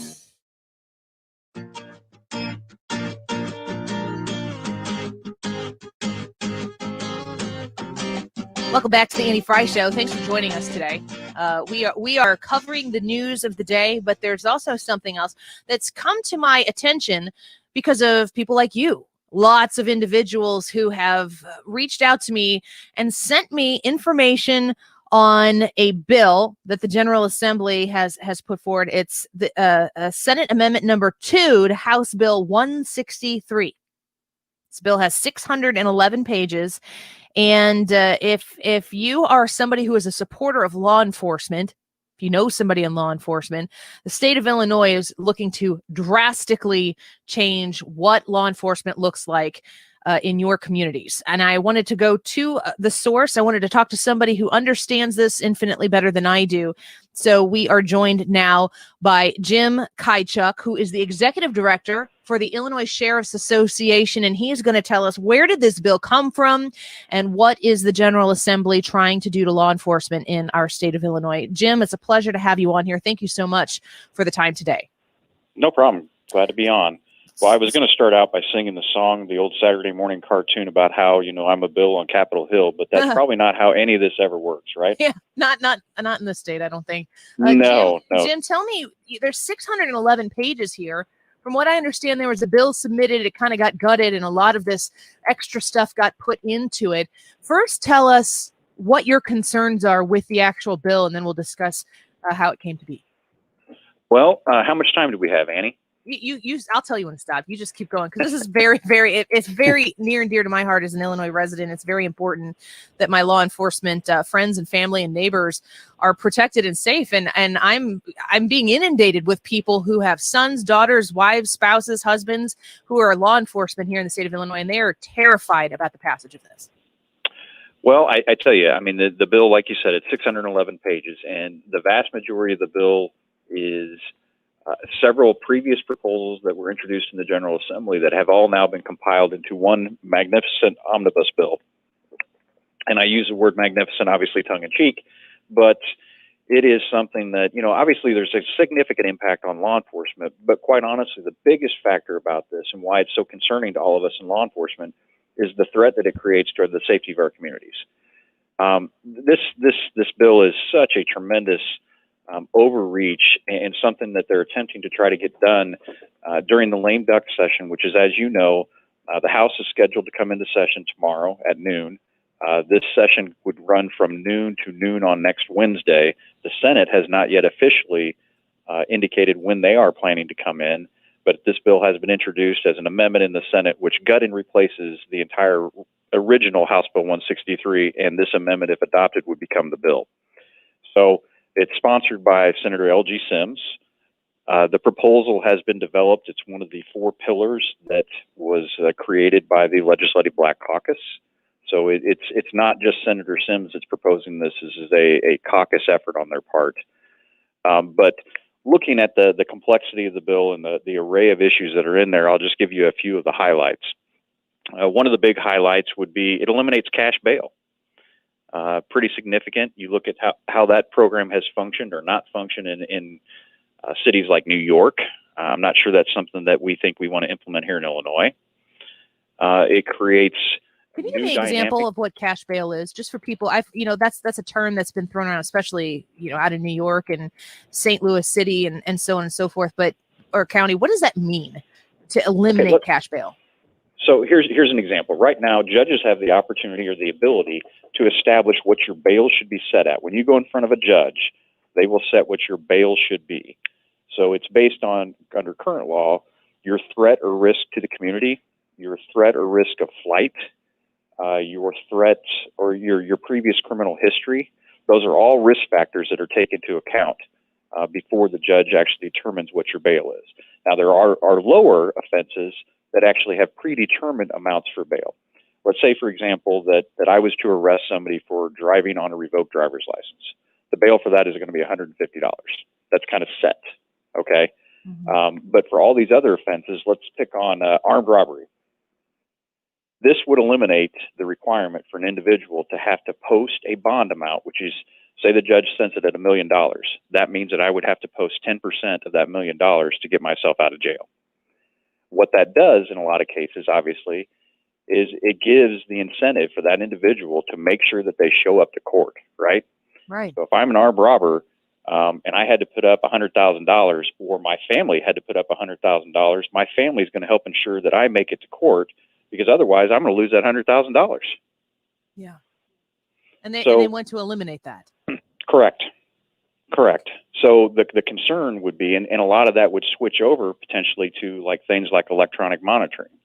And the way that the bill's drafted right now, it would also, and it's going to vary based on offenses, but there would be opportunities for unfettered movement of up to 2 days a week for somebody to not necessarily be confined to a home arrest situation, or an opportunity for us to be able to monitor exactly where they're going. So the opportunity for additional offenses to occur could obviously increase exponentially. What else is in this bill, and how is it putting our law enforcement in harm's way even more than they've chosen to do just by wearing the badge?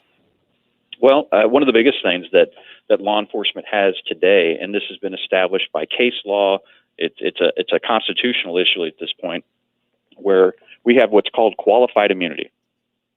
What that simply means is, well, let me take a step back. Others in their professions, for example, a state legislator, a judge, a state's attorney, they have absolute immunity.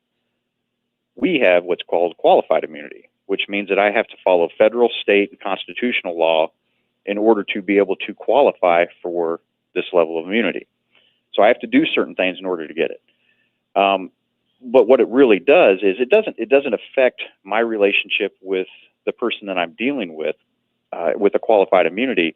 That if I made a mistake and did something, or they felt like they needed an opportunity to sue, they still have that opportunity to sue the agency or organization that I work for, or the unit of government. They just wouldn't be able necessarily to sue me independently. Well, by taking away qualified immunity, it means I'm personally on the hook for any of the mistakes that might occur, even if I followed those 3 steps. Now, if I don't follow those 3 provisions, you could sue me personally today. So it's not as, I mean, you have to follow protocol. You have your training that educates you on how to handle these situations. And if you don't go through and adequately address a situation the way you're trained to, you currently can be liable. But if they get their way now, even if you do follow protocol, you could still be held liable personally. Correct. Yep. So, as somebody that serves as a police officer today, and I do it in addition to this job, I do it on a part-time basis. And let's say I make $15 an hour doing it. Why in the world would I want to continue to serve in that capacity if the risk to my family and to my children moving forward is the fact that I'm personally on the hook for anything that happens, whether it was an intentional mistake or, in this case, an unintentional mistake that occurs? Now I'm personally held liable. Yeah, that would be pretty foolish. Yeah, it would absolutely be foolish. I've spoken with multiple law enforcement officers in the state of Illinois in the last 24 hours, because I keep getting hit with this bill, the concern with it. And I was told that in one instance, if this were to pass, half the people in their precinct are done and toast. They're gone. They're quitting. They're not going to continue to do exactly what you said, which is risk their personal livelihoods on a situation that's not going to back them up. I mean, I assume that the training is extensive, that shows the officers how to handle these situations, but I don't know what it's like to be put in a high tense situation that these officers are putting themselves in potentially on a daily basis. And you don't know what the circumstances are going to bear. I mean, is this going to decimate Illinois' law enforcement capabilities if this were to pass? Yeah, I mean, I think there is, like you said, I think there's going to be a significant potential impact on those officers that are serving today and their desire to continue to serve tomorrow. I think the other thing is that our ability to recruit new officers is going to be significantly impacted to do this moving forward. The other thing is, it's not just those impacts. But one, if you have a reduction in force, obviously our ability to immediately respond to calls is going to be impacted. But the second part of that is, we have, most law enforcement officers, it's a calling, right? I mean, you have a desire to go running into a situation, which sounds crazy, running into a situation where there's somebody shooting at you, right? But that's what we do. It's kind of like, firemen go into a burning house. Everybody else is running out and they're running in. Same theory applies. How quickly are people going to go running into a situation and dealing with a situation knowing that they have this level of risk? People are still going to do it because that's what we do. But the reality is, we don't need any more questions going into our head about how to handle a situation. This is going to create a situation where more people get hurt, both citizens and police officers. Yeah. We're speaking with Jim Kychik, the executive director for the Illinois Sheriff's Association. I mean, I'm looking at this long list that we are going to post that this 611-page bill entails. And, naturally, I would assume that if they are going to put all these extra responsibilities on the law enforcement, that they would be adequately excited to give you all of the extra funding that you would need, that this would come with all of the support that these the law enforcement officers and entities would need in order to support and back the blue and to give them the resources that they need. Is that the case? The Illinois General Assembly showing up with the resources that you need to properly meet all of the expectations that they have here in this bill for you? No. We would have a whole lot of new training mandates, and no new money has been identified in this bill to help support that. In fact, there would be potentially, let's say, for example, that my agency didn't utilize body cams. Under this bill, we would be mandated to do so. And if we don't, we have the potential that you could lose 20% of your local government distributed fund for not implementing body cams. So not only are we not receiving more money, it's in essence a backdoor defund the police bill because it would take away funding from us. Man, it seems very much so like this is something that it's an amendment to a bill. What can you tell us about? I mean, it seems as though it's trying to get rammed through in a time where people aren't paying a whole lot of attention. Like you said, it's a lame duck session. How do we get to the point where all of a sudden, in a week's time, they're looking to drastically reform law enforcement in the state of Illinois? Well, I've been working with the General Assembly now. This will be my 27th session, which I know dates me severely. But we appreciate your service. I've never, thank you. I have never seen a time where out of a lame duck session, there's been an instance where something good really occurs. I think this would be a perfect example of this. This is a situation where were there hearings in the fall by the Senate? Yeah, there were hearings. They were subject matter only. They were done over Zoom. They were on issues you would identify. You weren't talking about specific language. You were just identifying a topic. So it could have been like we just talked about qualified immunity. It could have been police licensing. But it was, okay, come and give us your perspective on this issue. It wasn't a back and forth necessarily. It was just, giving positional statements more than anything else. And law enforcement was brought into the conversation or the dialogue here much later than others. So moving into the lame duck session, and being, having a 611-page bill dropped on your desk, and then within a week, expecting that that's going to become a product that would become law, which, by the way, all of this would be effective immediately. So you couple those things together in kind of the cloud of night, right, where you're trying to deal with this stuff. This is something that should occur over a much more extended period of time where there needs to be serious conversation. Law enforcement has been and continues to be willing to come to a table to talk about, we're not perfect, and we never claim to be. But this is a movement that, in essence, would significantly diminish law enforcement's capability and our ability to serve our communities as you know it today. Yeah. One last question for you. Speaking with the executive director for the Illinois Sheriff's Association, Jim Kijek, I've got a lot of people listening right now who are so grateful for law enforcement, and they're so appreciative of the risks, the sacrifices that they take, understanding, the return, at least financially on that. So nobody's getting, fabulously wealthy out of putting themselves in the line of fire. And these people want to support you and your law enforcement brothers and sisters. What do they do? What is a very actionable item for anybody who's listening right now? What can they do to continue to support you with their action? Well, I would ask them if they would please reach out to their state representatives and their state senators and urge them not to take action on changes to policing during the lame duck session. Okay. All right. Well, we will do that. We will put that together with this interview, and stay close to your phone. We will probably try to get you back in here to see how this process is going and to speak more on this issue, because people need to know what's being done, especially in the dark night of this lame duck session. Thank you so much for being with us. We appreciate what you do, and we look forward to trying to help you defeat this. No problem. I appreciate you guys reaching out. Thank you. Absolutely. It's just really astonishing stuff. We can talk a little bit more about this when we come back. And you see, life is going to go on here. I know that there's big national stories that are really, really dramatic and eye-catching, but this is timely. This has to be done by January 13th. It's January 7th, folks. So I want to make sure that we highlight this story. And I can't tell you how many people have continued to message me on this specific issue.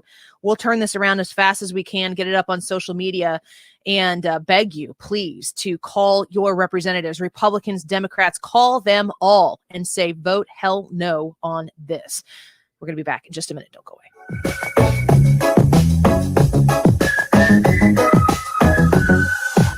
This is the Annie Frey Show. You're listening to the Annie Frey Show live from the Air Comfort Service Heating and Cooling Studio. In addition to heating and cooling, Air Comfort Service also offers indoor air quality, water heater, and AeroSeal duct sealing services. Get in your comfort zone with aircomfortservice.com. Beth just said goodbye to her polka dot heels. Goodbye. She sold them on Mercari to Shelley, who gladly said hello just after she said goodbye to a set of bright orange cookware. Really, Mom? Citrus? They sold quickly on Mercari to Dan. Oh, these are groovy. Then Dan sold his rollerblades on Mercari. Bye-bye. I bike now. Which took us back to where we started with Beth, who said, hello, rollerblades. Whee! Buy and sell almost anything from home with Mercari, your marketplace. Find it on the app stores or Mercari.com. When the forgotten poor are in need of healing, they wait for a ship unlike any other. Mercy Ships, a floating hospital staffed by volunteers, heroes of mercy who donate their time to save lives. Every human has the right to have a place at the table of the human race. If you could just see the smiles that you get when lives have been changed, then it would make it all worth it.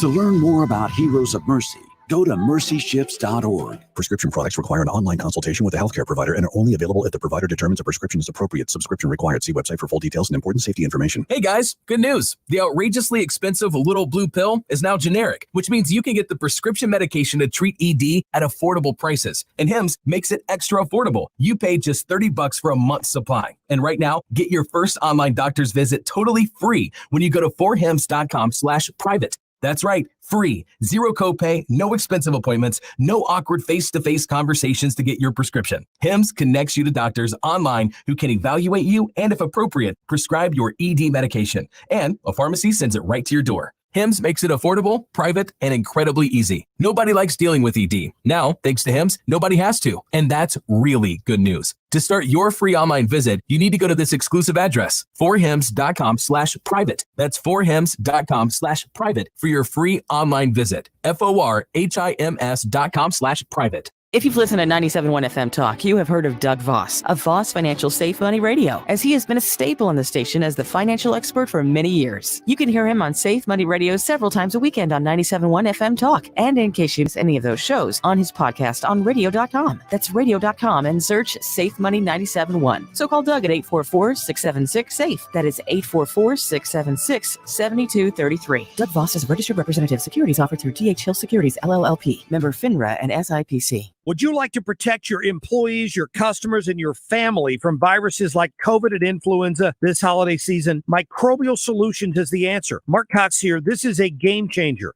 for school systems, retail businesses, certainly homeowners. One antimicrobial coating protects for up to 90 days. For new customers, ask about the $25 whole house special. Visit microbialsolutionsunlimited.com or call 314-356-9990.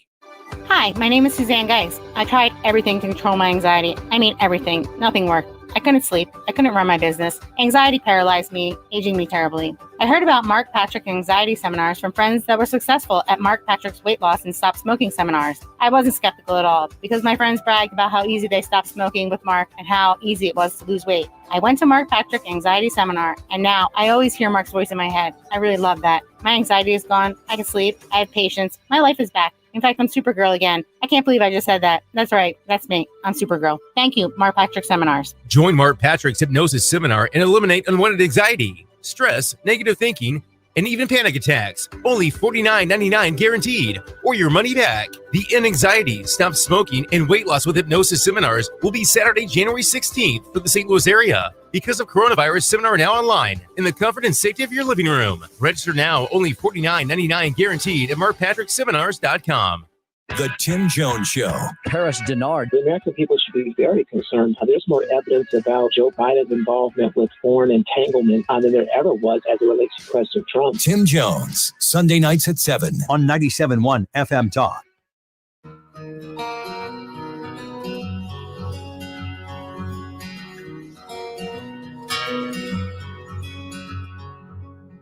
Took you like a shot, thought that I could chase you with a cold evening. Let a couple years water down how I'm feeling about you. Welcome back to the Andy Frey Show. Thanks for being with us. The more I look at this bill that we were just talking with the executive director for the Illinois Sheriff's Association, it gets under my skin so much. You strip a bill that is presented, you stuff it full of a bunch of crap like this, and then you try to pass it in a lame duck session in the first week of January. Give me a break. I mean, honestly, like, is this how we do things? Well, of course it's how we do things. It's not even the sleaziest thing we're probably doing today. I just can't handle it. So we'll post that interview, and we will post contact information. I mean, if you have any compulsion in your body right now to try to apply yourself and do something, put it into this. Yeah, this is a very good thing to back the law enforcement that put their lives on the lines for you. Seriously. It's such a strange moment in Illinois because the progressive income tax didn't pass. You know, you'd think that there would be this clean sweep, but it wasn't. It was kind of like a mixed bag. I mean, this is pretty par for the course. This is kind of how Illinois does things. Katie, how are you feeling today? I mean, it's one thing to absorb the events of yesterday. I know that, I was saying for myself, to be the person who has to speak live on the air while events like yesterday are unfolding, and to go through that, it's a tap dance, because you want to make sure that you're reporting accurately what's taking place, but also you don't want to say anything that's stupid or wrong, or take a story that's being reported that ends up being wrong. But you've got to have you're up to your eyeballs in a background situation. Yeah, it's a tough situation to be in. It's been really, really hard. It was horrifying to watch yesterday. I'm sure everyone that was here with us watching as it happened, I didn't expect yesterday to happen the way it did.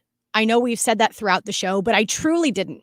I thought the big news of the day was going to be that the Democrats took the Senate, and that is what the show was going to be focused on at 11:55 when I got in this room. And things hit the fan. Things changed really quickly. And if you were watching us on the webcams on Facebook.com/Annie Frey Show or on YouTube/Annie Frey, you would see our reactions. It was horrifying and disgusting. And my heart hurts so badly today. And I have had so many conversations off air with friends that are just like, what are you going to say now, Katie? What are you going to do now about it? Like, this is your party. These are your people. What do you think? And it has put me in a really, really awful spot right now with a lot of people, where it's testing a lot of the friendships that I never thought would be tested before. So my heart's heavy. I'm really, really mad. I'm really mad. Katie, if you could say something that would appease them, what would it be? I mean, does that phrase exist? What would appease them, which is what I've heard over and over and over again with these conversations that I'm having on social media or private text, is that they want me to completely denounce Trump. That they are like, this is the point. This is the fork in the road, Katie, where you tell me that you are not, this is not who you are. Those are not the people that you believe in. This is not the guy that you're following. Or what?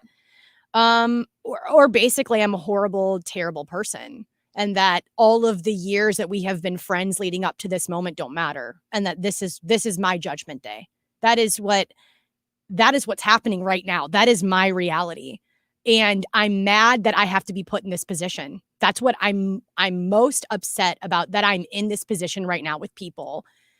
And I don't know where the light at the tunnel is, because I'm a very harmonious person. All I want is peace. That's all I want. I know it's naive, but that is who I am on the inside. And for some reason or another, in 2020 and 2021, I cannot achieve that with some people. And it hurts. So, I mean, honestly, if they didn't know you supported Trump, like, do you go around asking people like, hey, let's talk about Donald Trump? Never. Not at all. No. So if people didn't know that you supported Trump, would they have a problem with you? No. No, because I do critique him a lot, and I have a lot of things to say about him. So I think that it's pretty, people don't know where I am on the spectrum. And I think that makes them even more upset.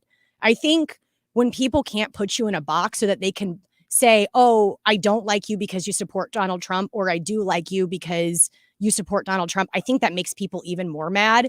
And that's where I'm at. I'm like, just because you can't predict what I feel and how I am, that's the purpose. That's the point. Mark says on Facebook, just denounce the violence. I mean, boy, you have. Yeah. I don't want the freaking violence. I don't want it. I can't. None of us do. Who in their right mind at this station wants that? None of us. So if you think that about anybody in this room or anyone at that this station, then you have been listening incorrectly. You are wrong. Yeah.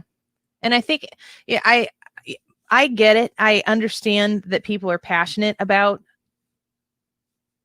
that they're passionate about what we're dealing with right now.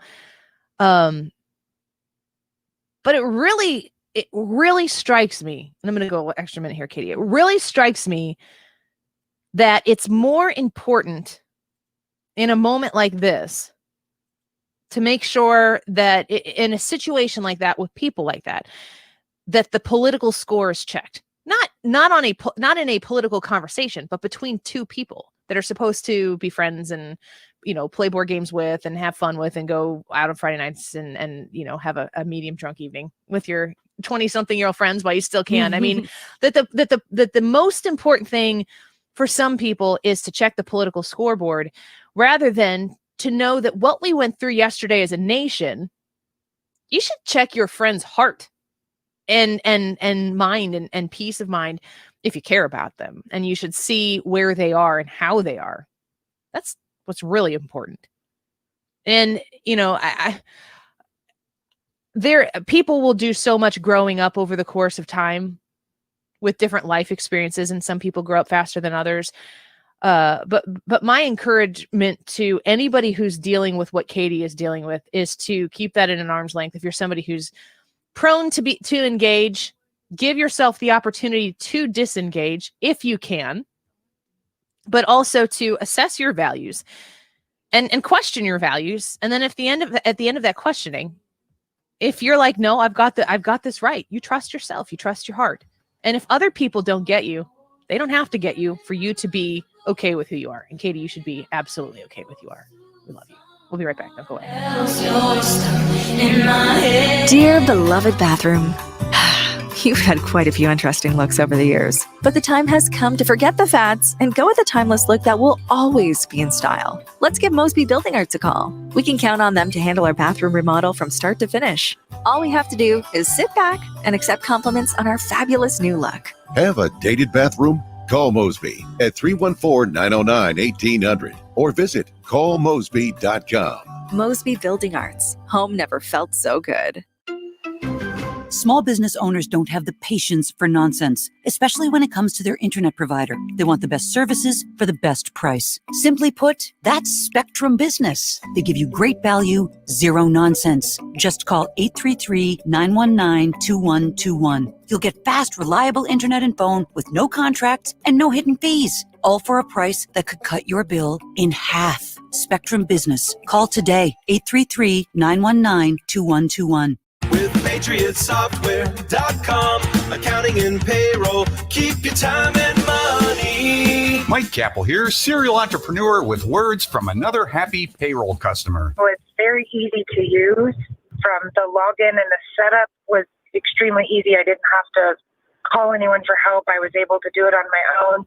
And I love the fact that I can run my payroll and print my pay stubs, and then you guys do all of the filing for me. So I get a quarterly report that everything's been filed on my behalf. And then at the end of the year, I can print out my W-2s. So I use you guys. I tell everybody, it's the easiest thing I've ever done. Why anybody doesn't use y'all, I don't know. Visit us at PatriotSoftware.com. Use promo code RADIO and get 2 months of payroll free. That's PatriotSoftware.com. With PatriotSoftware.com, accounting and payroll, keep your time and money. KFTK FM Florissant, K254CR St. Louis, driven by the Bommarito Automotive Group, 97.1 FM Talk, a radio.com station.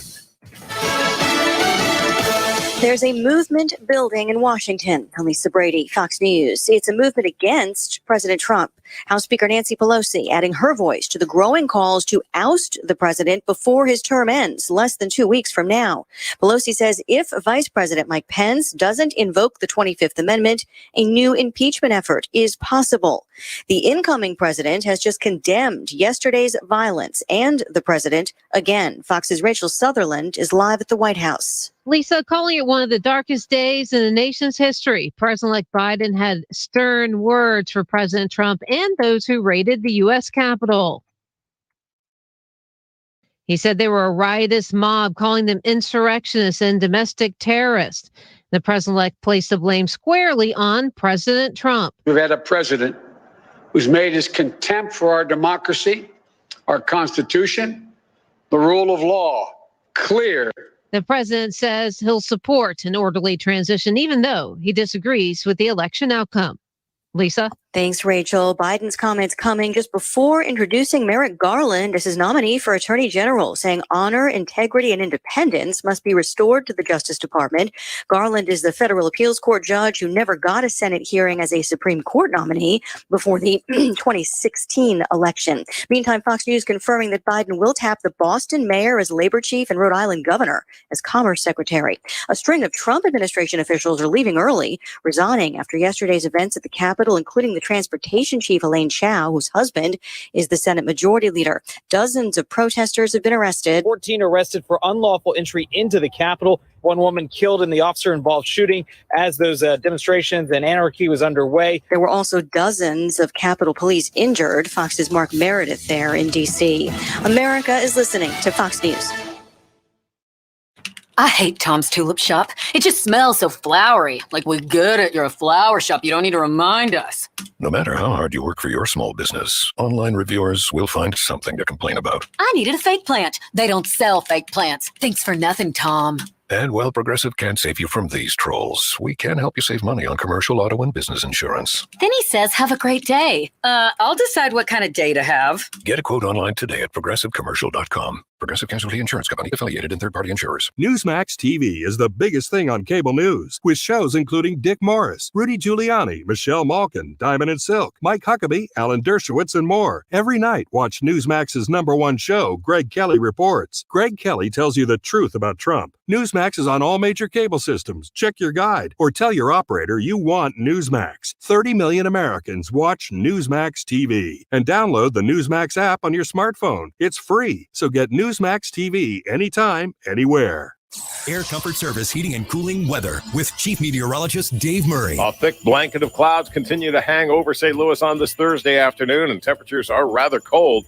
39 for the high tonight. Clouds continue to dominate. 28 Friday, lots of clouds. Couple of snow flurries in the morning, but it's a cloudy day again and a cold day. 36 for the high. Saturday and Sunday, keep the clouds coming. Mostly cloudy skies and temperatures about 36, 37. Cold times. This is 97.1 FM Talk. Chief Meteorologist Dave Murray. Presented by Rocket Mortgage. Need to know what it takes for a home loan to fit your budget and your family? Rocket can. When you need an expert to help navigate the home loan process, Rocket can. Since 1929, Shane Company's been part of over 1 million perfect proposals. An engagement ring is a symbol of your natural love, a love that's pure, unique, and rare. Choose a center stone that will reflect that. At Shane Company, all of our diamonds, rubies, and sapphires are natural, rare stones, sourced directly from suppliers worldwide who share our dedication to the highest ethical standards. Because we have the largest selection of natural stones in every price range, and each stone has its own unique characteristics, it'll be easy to find a center stone that's perfect for the two of you. Visit our store or go online to create a one-of-a-kind ring that's as genuine as your love story. Now you have a friend in the jewelry business. Shane Company and shaneco.com. Hi, I'm Tom Connors. Went to Mark Patrick's hypnosis seminar February 6, 2019. Nothing worked before. Left there and never smoked again. Amazing. easy, affordable, and guaranteed. A year later, with my wife Michelle, attended Mark Patrick's weight loss seminar. She lost 18 pounds, and I lost 43 in 8 weeks. It's true. He smoked 2 packs a day, and nothing worked until Mark Patrick hypnosis. Now we're losing weight together, eating healthy, full on half the food, crazy, enjoying exercising. Who would have believed Mark Patrick hypnosis really works? It's amazing. I can breathe again. My blood pressure went down, and I've got so much energy. So much energy. And look great. Stop smoking and lose weight now without cravings, irritability, or your money back. Only $49.99 guaranteed. Join Mark Patrick Hypnosis Seminar and lose the weight. Stop smoking and end anxiety only for $49.99 guaranteed. Or your money back. Because of coronavirus, seminar now online. Live Saturday, January 16th for the St. Louis area. Register at markpatrickseminars.com. Home warranties are a good idea. I think that's pretty obvious. They give you peace of mind and they can save you some money in the long run. That said, difficult to find the right home warranty company. Well, I got one for you that I think you're going to love. This is Tim Convey, and I want to tell you about Upkeep Home Warranty and Maintenance. UpkeepSTL.com is the website. The STL is important because they're based right here in St. Louis, which means they're much easier to hold accountable than some of these huge warranty companies that you can never track anybody down. And they're sending different contractors from all sorts of different places into your home to do any work or to check things out. Not Upkeep. Upkeep sends their own employees based right here in St. Louis into your home. They send them in to process any claims you make, but they also send them in 4 times a year to do maintenance. So they're never denying a claim like so many of these companies do due to maintenance because they're the ones performing the maintenance. This place couldn't be better. I couldn't be more impressed with them. Spend some time on the website and mention you heard about them from Tim Convey and they'll give you $100 off. UpkeepSTL.com. Have you heard about Chris Buys Homes in St. Louis? He's buying houses for cash. Call Chris today at 314-782-7000. Chris will buy your house for cash and pay you cash up front. Chris will buy houses in any price range and any location in St. Louis Metro. Do you own a house that needs thousands of dollars in repair? Great, because he loves fixing up houses. Do you have a tenant living on your property? Not a problem. Chris will buy your house with a tenant in it. Do you think your property will be difficult to sell? Easy. Chris will provide assistance for any situation. Do you want the best price for your house? Done. He'll beat any offer you have on the table. Remember, if you need cash fast, Chris will pay you cash up front. Call Chris today at 314-782-7000. 314-782-7000. That's 314-782-7000. Facts presented fairly. This is 97.1 FM Talk. Stream the station anytime at 971talk.com or download the app for your phone at radio.com. The Annie Frey Show is sponsored by Forensic IT, the tech experts that find the root cause of your technical problems. ForensicIT.com. That is exactly what I needed to hear. Thank God someone here knows what they're talking about. That's us. That's right. Gotta love this American ride. All right, you need to take the time and get the full picture. Come on, turn the radio on. It's Saturday and I won't be long. Don't get me wrong, I love the ladies. I mean, they rev my engine, but they don't belong in the newsroom. It is Anchor Man, not Anchor Lady. What do you want from me? I'm not America's sweetheart. Goodness sake, kid. Keep your voice down. Your father's listening to the radio. I'm not America's sweetheart. This is the Annie Frey Show. I'm not worried about the next election. I'm worried about getting through the next 14 days. So Lindsey Graham at a press conference now just saying that, and Nancy Pelosi, Chuck Schumer have all called for an invoking of the 25th Amendment. So there is definitely still there's definitely still a little extra drama we can fit into the last couple weeks where Donald Trump is going to be the president of the United States. And we'll see if that's how the Democratic Party decides to unite the country to see if they are going to eliminate President Trump, regardless of how you feel about him. I can't see how that would possibly temper some of the flaring emotions that exist out in the world right now. Just really, really interesting to hear that. And Lindsey Graham last night on the floor really going all in on moving on. So we'll continue to watch this and see how the direction that they decide to go here on Capitol Hill with the president. Let's get to our guest. Adam Schuster is the Senior Director of Budget and Tax Research at the Illinois Policy Institute. Adam, Happy New Year. Welcome back to the show. Great to have you here. We got a lot going on, but the state of Illinois has, especially with the incoming Senate being controlled by Democrats on the federal level, the House still in Nancy Pelosi's hands and Joe Biden. I would imagine there might be some Democrats who are doing a little tap dance thinking there might be a massive windfall coming Illinois' way. Well, that's yet to be seen exactly what it'll look like. I agree. There certainly is a lot going on at the national level right now. I wish I had some happier news to report about Illinois here. But what happened in Georgia and the fact that you're now going to have unified Democratic control of the federal government does mean that it is much more likely than it was previously that some money for state and local governments will come. A bailout for state and local governments will likely come from Congress at this point. That's not going to solve Illinois' budget problems. It's doubtful that it would be big enough to solve our pension crisis, close our long-term structural deficits. But unfortunately, what it will do, if it doesn't come with some serious strings attached, is it'll allow our politicians a little bit more breathing room, make it a little bit more easier for them to try to continue perpetuating the status quo of, constant deficits, spending more than you bring in, and then trying to hit up taxpayers year after year for the difference. Yeah, it seems as though there's never enough money to spend, and there's never a smart and conservative way to cut the spending of the Illinois state tax dollars. Do you see, the Mike Madigan promise to try to raise taxes once again that he has put out there? Do you see if that windfall would come from the federal government, from our neighbors who pay taxes in Missouri and Indiana and Wisconsin and all over the union, if that windfall would come, would there be a change of tune in all these taxes that we keep getting from this Democrat supermajority in our legislature?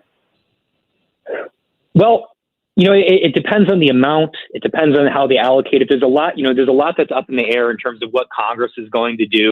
But I think, unfortunately, the reality is that, given government revenues are down still, partially due to COVID, and the measures they've taken to combat it, we're probably looking at some type of tax hike. So whether or not they'll push for an income tax increase is yet to be seen. They've also talked about what they call closing business tax loopholes. What they really mean is just eliminating deductions and exemptions for businesses. It just means raising taxes on businesses. But we also, in the Illinois Policy Institute, we'll be keeping people informed as these things develop.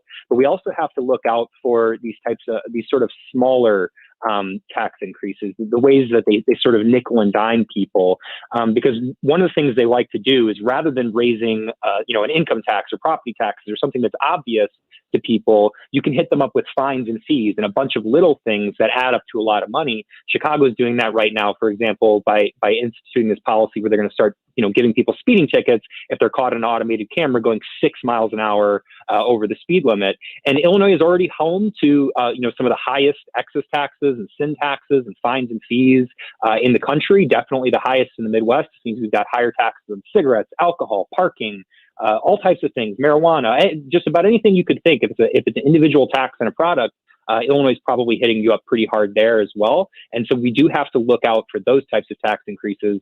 Remember, Governor Pritzker's first year in office, he implemented 20 new or higher tax and fee hikes. Wow. Yeah, I read an article, I believe, correct me if I'm wrong, about the lottery money that's supposed to go to education. Am I getting that right? Now got a little bit had to get chipped off to go to support the pension system. I mean, when they say that they're implementing these sin taxes where they try to, they go after some less than savory behaviors that people get to choose to participate in if they like. And then they try to say, we're going to put this money towards education. Doesn't seem like that always ends up being the case. Yeah, you have to be very careful about the promises that they make. I mean, they will promise everything is for education. Everything is for whatever your favorite program is, because that's what, makes it easier for them to pass these tax increases. But when you actually follow the money, you'll find that, no surprise to anybody who's been paying attention, our politicians have a horrible track record of keeping their promises when it comes to how they're going to raise money and what they're going to spend it on. The lottery is a good example. When the lottery was first created, I think 1973, but when it was first created, they promised the money would go to education. Initially, there was no truth to that promise. It was just being thrown into the general revenue fund. They later sort of did dedicate it to education, that specific dollar, but then they used that to offset the money that they otherwise would have been putting towards education. So there was no actual net increase. And now since 2011, they've actually capped the amount of lottery money that even goes into that education fund in the first place. So at this point, I mean, it's sort of a joke to say the lottery funds education in any way. All it's doing is offsetting tax dollars that would have already gone there. And in fact, if you look at it, all of the money that we spend. Oh, looks like we lost him. Yes, we did. Sorry, guys. I don't know That's what okay. happened. There's a new sound. When you consider all of these all of these taxes that are being implemented by the state of Illinois and how much they add up, it becomes very burdensome to look at how they get you around every corner. I mean, I've been protesting the gas tax hike since it was implemented in, I guess, January of 2019. We got Adam back here. Let's get him back on with us. Sorry about that, Adam. I don't know what happened. Ryan was Sure, no worries. Don't know where you lost me. Ryan was going to ask you a question. Go ahead. Yeah. Hey, Adam, just with all the things you're talking about and the changes coming to, we're in a little bit of a lame duck session here. Is there any meaningful talk about spending cuts, or is it just tax increases right now? There is talk about it, but, talk is cheap. Governor Pritzker has said that he will look to cuts before he will look to tax increases. But much like with, how they spend their tax dollars, you have to be very careful in digging into the details about these supposed cuts. Oftentimes, you'll find that they're not very meaningful, or that, things they call a cut sometimes means a slower increase rather than, an actual cut. They're not spending less money. They're just spending a little bit less than they had planned to. So it remains to be seen exactly what the governor is going to propose. His budget address will be in mid-February, but there is some talk about spending cuts down there.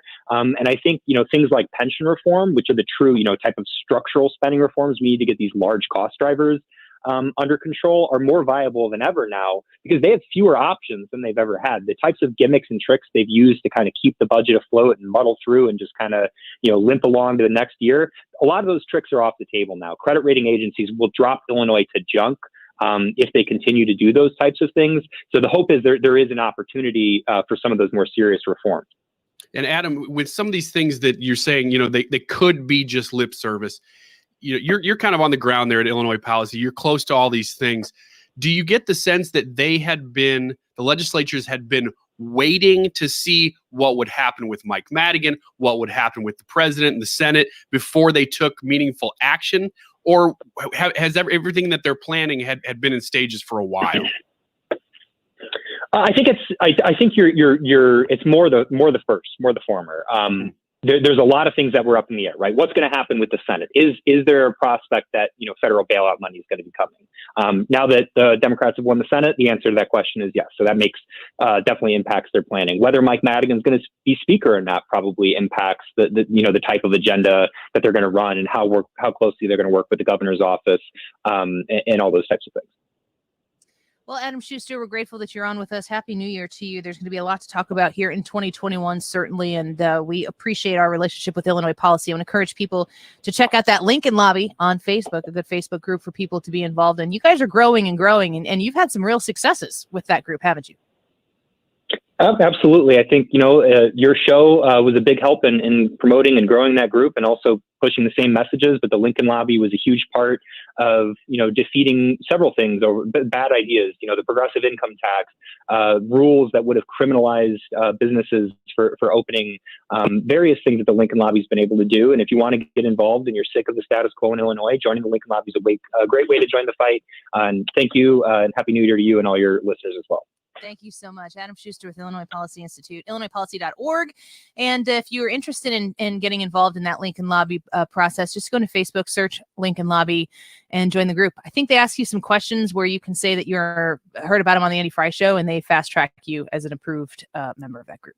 It's like dropping my name. You can drop my name in a lot of places, and I don't think it ever gets you anywhere except for into the Lincoln lobby on Facebook. Just a little bit faster than the average paupers out there in the state of Illinois. Let's take a quick break. We're going to speak with Kevin Wheeler when we come back. He is a KMOX sports reporter. We're going to talk to him about the start of the Blues season, any movement on the St. Louis Cardinals front, and there's a college football championship coming up here as well soon. I don't think I missed that. They didn't miss that, did I? Notre Dame's not in it, right? Oh, no, they got spanked. All right, stick around. More Annie Frey Show along the way. Kevin Wheeler with us in just a minute. Don't go. Back to when we had it made.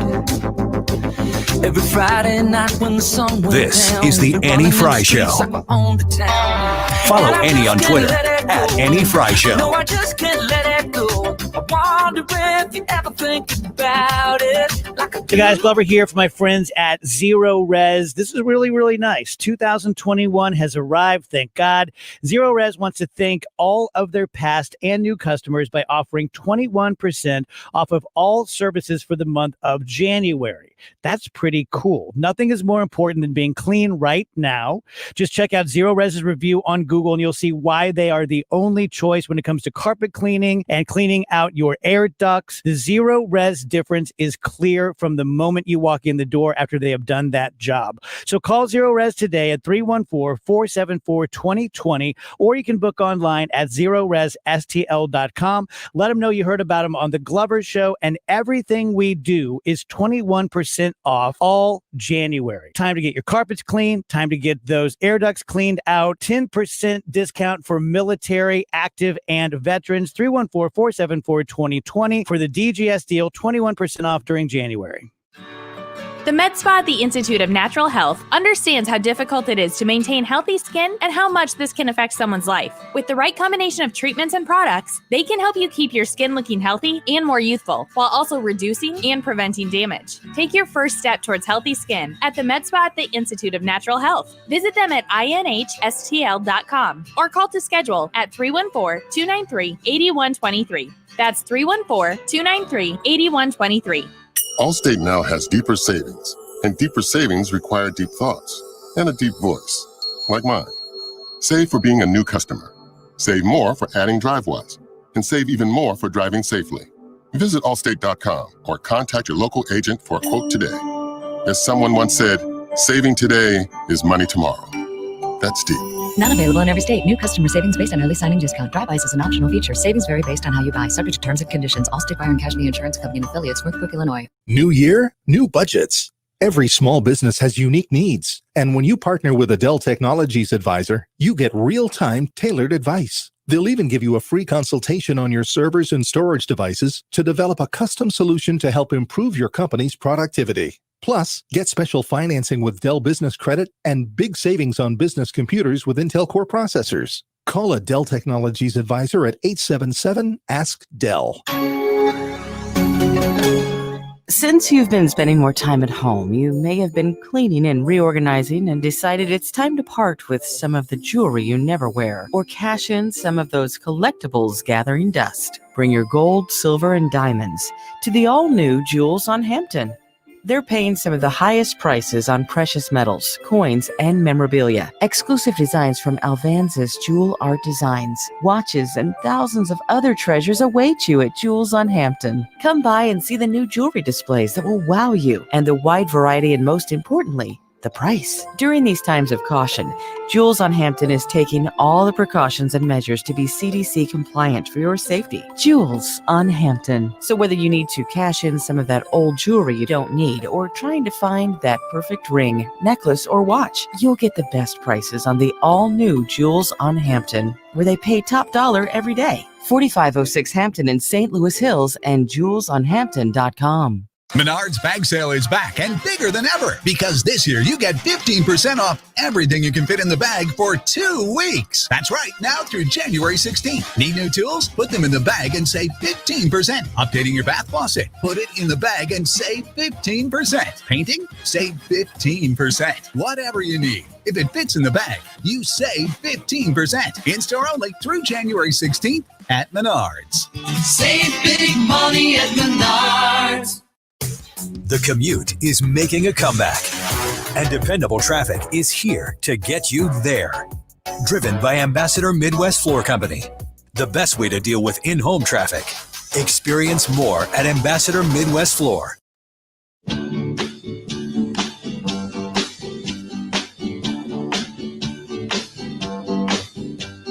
Sugar, oh honey, honey, you are my candy girl, and you got me wanting you. Welcome back to the Annie Frey Show. Thanks for spending some time with us today. I want to get straight to our guest. Kevin Wheeler is on the phone with us, KMOX sports reporter, and we've got some hockey firing up here. Lots to talk about pending in the sports world. Kevin, thanks for being on with us. Happy New Year. Happy New Year to you guys, man. It's good to be talking sports for sure. Yes, exactly. We said, we're like, what's the news going to be at 2:25? I think maybe no matter what, we need to be talking with Kevin Wheeler right now. So we're grateful that you were here. I'm watching a lot of college basketball right now. I'm an Illini fan. A lot of our listeners are obviously going to be Mizzou and SLU fans. College basketball right now, it's a good time to be a basketball fan in this area. What do you think about the march to the tournament, which God willing will happen this year with these three teams? Yeah, it sounds like it will, by the way. They're going to hold the entire thing in Indianapolis, so they're hoping to kind of do a pseudo bubble so that they can get through the whole thing. But obviously there are problems. I mean, the Billikens have been on a pause here because of COVID for a week and a half now. So, it looks like, programs are all going to end up going through something like this at some point. But hopefully the tournament doesn't get too messed up because of it. But we're still a ways away from that. But it is nice to have all three teams being pretty good. They were all in the top 25 coming into this week. They're all, if you look at, it's too early to do it, but if you're that kind of person, which of course I am as a sports guy, and you're looking at some of the early bracket projections, all three of them are in that as well. And they're all solidly in it too, as reasonably highly seeded teams. I saw Illinois was seeded as a number 2. Mizzou was a 4, and the Billikens were a 6. And again, that was, a few days ago. All of that's going to change many times over between now and the tournament, but it is nice to have three teams that are pretty good, and all of them should be dancing in March. That's fantastic. Kevin, does a COVID pause in the NCAA basketball anyway, does that hurt more in a sport like that where there's not a clear, there's so many teams that basically teams are getting rated? Or is it actually easier because the NCAA is set up where it's a little more subjective? Yeah, I think as far as like the competitiveness towards the end, it probably won't matter too much. In fact, I talked to a couple of college basketball reporters earlier in the year, and some of them said, look, you'll probably have teams that make the tournament maybe playing 17, 18 games. Normally you're playing 30. So, I think there's going to be a lot of flexibility with that. And when you're looking at a large field, it's easier to do that. I think you make a good point there. And I also think that, it also shows you that it's a little more difficult to manage any sport where you play more than one time a week, right? I mean, we saw the NFL kind of blow through all of this, and not without speed bumps. I mean, they had games delayed. They had players missing games. You had teams that didn't even have an actual quarterback on the field for a game because the entire quarterback room was on the COVID list. So, but they showed you what can be done, and college football too, especially the SEC, what can be done when it's really only one game a week, right? If you do a lot of testing and you do consistent contact tracing and you're only doing one game a week, it's a little easier. Now, it's more of a challenge, as we've seen with the Billikens, for example. I mean, they've only had problems, I think, for 8 or 9 days, but it's already cost them 3 games, and it'll cost them a 4th game this weekend. So, when we look ahead to what the NBA is probably going to face, what the NHL is probably going to face, it's, when you have a problem, it's going to be a little bit more difficult to manage. But I think, we've all kind of figured out, or I shouldn't say we, the leagues and the sports themselves have kind of figured out how to the situation until, vaccines become a much bigger factor in the sports world. We're speaking with Kevin Wheeler, KMOX sports reporter. The St. Louis Blues season, we're less than a week away from the season opener against Colorado happening Wednesday, January 13th. This team's going to look a little bit different than the last time we saw them on the ice during the regular season playoffs. What do you expect out of this team, and do you have high hopes for a playoff run? Yes, I really like this team. I mean, they have questions. I mean, everybody does at the beginning of the year. And, I would caution people too, maybe not to to judge too much early. I don't know if they're going to get off to a slow start or a fast start, but they have new people in key places, right? I mean, and Torrey Krug was talking about this the other day. He's the new defenseman who figures to play on the top pair with Colton Parayko and play a big role on the power play. But he made a point the other day that, look, he spent his entire career before that with Boston. He could go to training camp with Boston and essentially do it with his eyes closed because he knew the system, he knew his teammates. They had all been around, and it was an easier. And he was talking about the adjustment that you make now with teammates you've not played before in a system that you've not played in before. So you might see some things that aren't what you would hope for early. I don't know. I mean, again, it might go well, and if it does, that would be fantastic. But yeah, it's going to be a little different. They're definitely a different mix. I mean, you'll see Mike Hoffman kind of taking the Vlad Tarasenko role as the primary sniper on the team and the guy that'll have a lot of power play input. But we don't know yet how he's going to adjust either. I mean, he's new to this and new to his line mates. So I think in the end, they are one of the best teams because they're super deep. They have options beyond, their normal starting lineup that can step in. I think, the question, the big one might be, how does the backup goalie situation play out? Because they, in recent years, most years they've had two really strong goaltenders, and it's helped them navigate injuries or slumps or whatever. And in the backup that they expect this year is a prospect named Ville Husso, who's very gifted, but he just hasn't done it at the NHL level. So there are questions, but the team is really good. So you mentioned Krug. That's an interesting. I find that to be fascinating, just like in a humanity level, to have somebody coming from the Boston Bruins, but then it's Krug. The man has a little bit of a personality, and you stick him on a team like the St. Louis Blues, where they've got some very recent, very storied history here. What's it like to bring somebody in like that on a hockey team and find the chemistry that's necessary to be successful?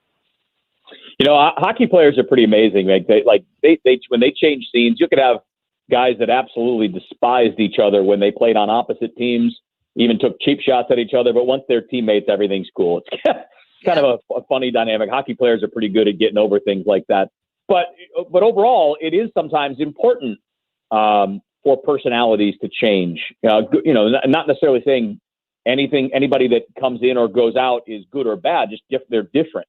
And what Krug is going to bring is a different energy than what was there before. He plays differently, he moves differently, and he's a different person. So, you're going to have to figure out, and they're figuring this out, I would say not quite on the fly, because most of the team is back, right? I mean, Ryan O'Reilly was named the captain, and he's a stabilizing force. And all of these other guys, Schwartz and Shen and Colton Parayko, all of these guys most of them have been around for a while. So I would imagine that on the outside, we probably won't notice a whole lot of that, except for maybe a few misconnections on the ice from guys that haven't played a lot together. But I'm sure it'll be fine. And from what I've heard, all of the guys that are new are fitting in real nice. Kevin Wheeler, I think earlier in the show, Annie mentioned that normally this time of year, because there's not as much news as there has been the last few days, we're talking about how many weeks it is until pitchers and catchers are reporting. Yeah. And are we there? I mean, can we start talking about that? Do we know yet? Define no. It's more believe than no at this point. It's most likely going to start on time. And that would be mid-February. Usually it's right around Valentine's Day, so about 6 weeks out. The collective bargaining agreement calls for a 162-game season, and of course, spring training that coincides with that. And the league and the owners cannot change that number without permission of the Players Association. I mean, it's a collectively bargained issue, and the players do not want to play a shortened season. So what we heard here within the last 5 or 6 days is that both sides are planning on spring training opening as planned in mid-February. Things can change, though. I mean, we've seen that over the last calendar year, right? I mean, things sometimes change dramatically from one day to the next. But the expectation today is that they'll report normally and start on time. Most people think that owners would prefer not to do that, because they don't want to play. They want to play as few games as possible without fans in seats. And right now, you just don't know how many fans are going to be allowed in all of the different marketplaces in Major League Baseball. We don't know how quickly over the next few months vaccines are going to roll out and whether the players and staff members are going to be eligible for those things. So the unknown makes the owners want to wait until they know more, but the collective bargaining agreement says, got to go ahead. Speaking of money dictating things, what about the free agent market? And, I think the last time we discussed this, we were kind of feeling out what was going to happen, where the dominoes fall to dictate the value of a free agent right now when money is tight. Obviously, the big question that a lot of people have, specifically me, if they're not going to try to like win the World Series, at least give me the sentimentality of a Molina Wainwright pairing in the next year. I would feel warm and fuzzy about that at least. What's the likelihood of hearing something on that movement in that direction, one way or the other, anytime soon? Well, I mean, there's not much happening in baseball. I mean, we had a pretty big move today. The Mets picked up Francisco Lindor, one of the best players in baseball, from the Indians. And so we had a blockbuster trade today, but there hasn't been any movement on the real top end of the free agent marketplace. So, there have been a couple of big trades here during the holidays. We didn't get a chance to talk about it, but the Cubs traded Yu Darvish and moved him out of the division and moved him to San Diego. So the Cubs have gotten worse. The Reds haven't done anything. In fact, they've stepped back. Milwaukee's done nothing. And obviously the Cardinals haven't done anything really yet other than let Colton Wong walk. But he's not necessarily out of the picture yet. He's just not on the roster at the moment. So we haven't learned a whole lot. I think it seems likely that, the Cardinals have the best bet for guys like Wainwright and Molina. Just given, that they have history here, they mean more to this team than they would to a new team. But we still don't know yet exactly how the Cardinals are going to manage payroll. I mean, we're all sitting here kind of learning as on the fly, and with almost nobody in baseball spending anything, it's kind of hard to figure out where the market's going to go beyond those top few guys. And even those top few guys, it might be in question. Yeah, that's for sure. Well, Kevin Wheeler, it's always great to have you on the show and to talk about something that gives our mind a bit of rest for a moment. That's what sports is supposed to do. Wish we had more sports to watch and react to, but that's right around the corner. The Blues season will be back, and we'll have some hockey to talk about. Kevin, thanks so much. Good to talk to you again. You got it. You guys have a good one. You too. KMOX sports reporter Kevin Wheeler there with us. Let's take a quick break. I'm going to talk to you about basically the coolest shirt that I own, that I'm wearing right now. On the break, you can come in here and I'll show it to you on the break. But it's very innovative, and it's made for pregnant women. But I think that in today's America, probably serves a purpose for everybody. I'll tell you about this when we come back, and some good news that I got today at my doctor's appointment. Stick around. Don't go away. Honey, oh, sugar, you are my candy girl, and you got This is the Annie Frey Show. I just can't believe the love. You're listening to the Annie Frey Show live from the Air Comfort Service Heating and Cooling Studio. Air Comfort Service is proud to support Greater St. Louis Honor Flight. Sign your veteran up for the Honor Flight today at gsLhonorflight.org. And for free HVAC estimates, visit aircomfortservice.com. Rudy Beck, Jay Lennox, Carolyn Diker, three wonderful people who I had the pleasure to be speaking with just the other day, talking about estate planning and elder law issues. And another thing that the more I learn about it, the more imperative it is for you to understand how key it is for you to act now on your long-term care plan. Have you thought about long-term care planning? Do you know how expensive it is to be in a nursing home? And do you know that when you pair yourself up with Beck and Lennox Estate Planning and Elder Law, do you know that they can help you be prepared to afford these things when they come around? There are so many different laws and ways that they can set you up to be taken care of. And that peace of mind that they provide you is a priceless, priceless deal.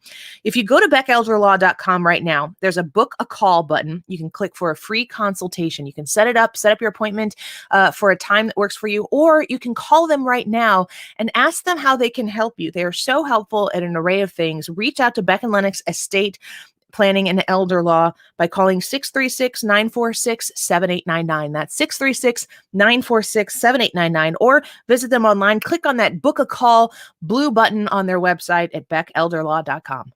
Marc Cox here. If you're nearing retirement or already retired, call Thomas Helbig with the Retirement Advisory Group at 314-993-9494. He'll show you how to participate in the market gains without ever losing a penny. Thomas is the official financial advisor of the Marc Cox Morning Show. The Crack Wizard is ready to help you take care of that leaky basement once and for all. Marc Cox here. The experts from the Crack Wizard will give you a quote right over the phone, then give you a lifetime guarantee. For a crack in the wall, give the wizard a call. TheCrackWizard.com.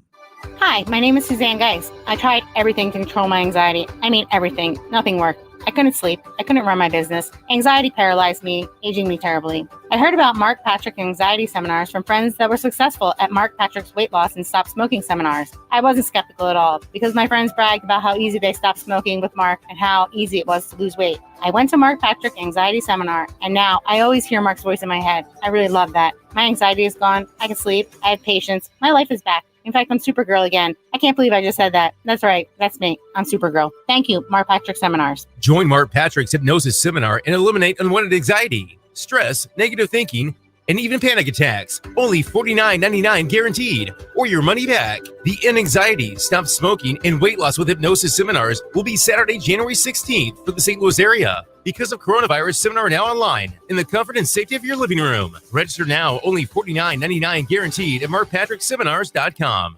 Take a moment and rate your lifestyle on a scale of 1 to 10. 1 is a life that's nothing like the life you were promised after getting good grades, a college degree, and a good job in corporate America. 10 is the life of your dreams. If you answered anything less than a 10, tune into the Del Walmsley Radio Show. Del, self-made millionaire and founder of Lifestyles Unlimited, will show you how to live the life of your dreams and pay for it with passive income. Tune in to the Del Walmsley Show, where the hype ends and the help begins. Weeknights at 7 on 97.1 FM Talk.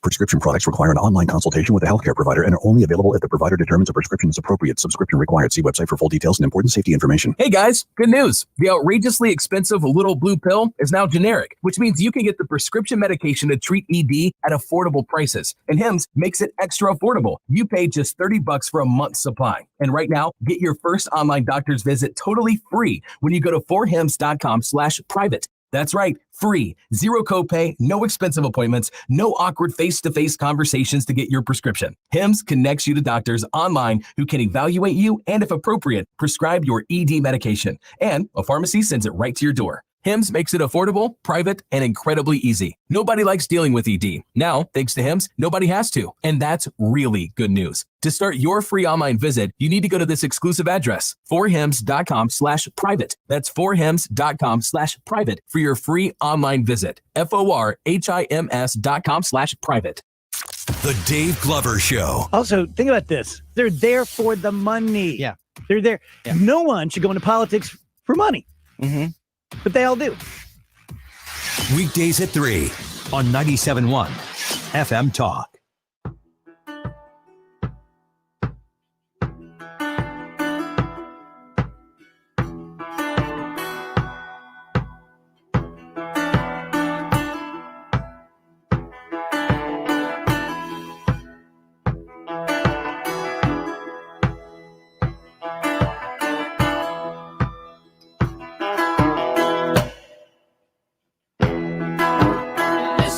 Welcome back to the Annie Frey Show. Happy to be with you today. It's Thursday, and we are 24 hours removed from the craziness of yesterday. And I know as we started this show that this is an emotional time for a lot of people, and it's very hard to put together the pieces of what we see and what we feel and then convey that to one another. Do we convey that to one another? Do we talk about it? And I think that it's one of those times where if you need to take a moment to inhale and exhale by yourself, that's fine to do.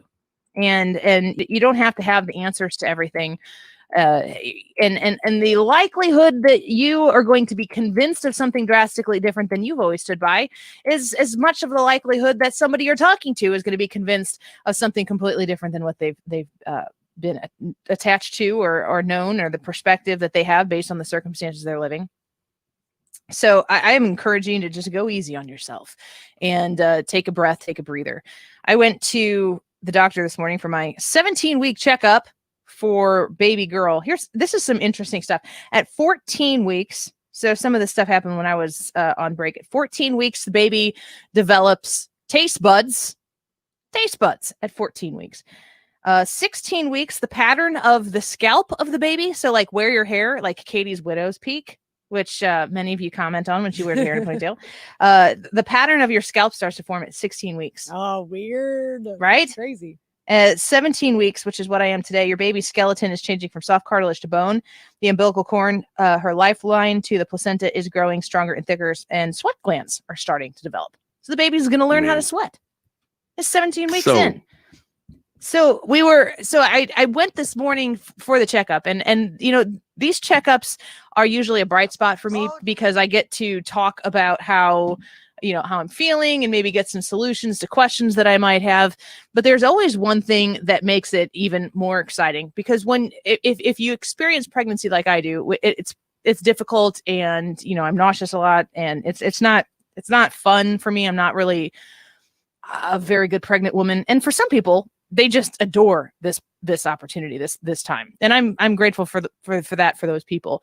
But when you get the opportunity to visit with the doctor and hear something like this, I think it's pretty cool.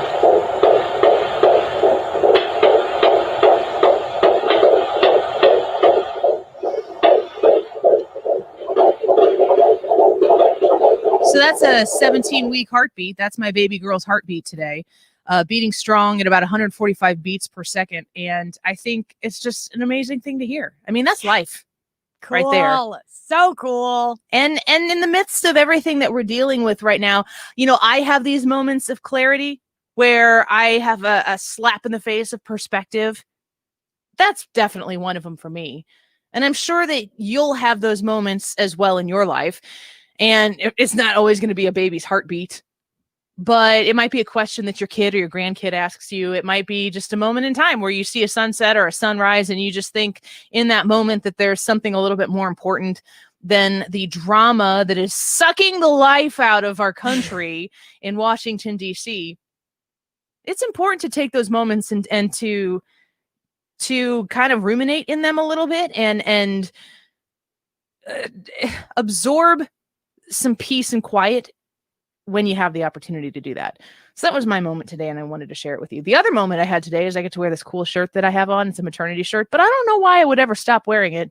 It's so cool. It's like a hoodie, but because I'm pregnant and it's a maternity shirt, they basically slit the sides of the shirt all the way up to the armpit. So it's just like a flap. It's breathable, baby. Front and back. And it's not, like some really cool, awesome pregnant women, like they show off their bump and everything.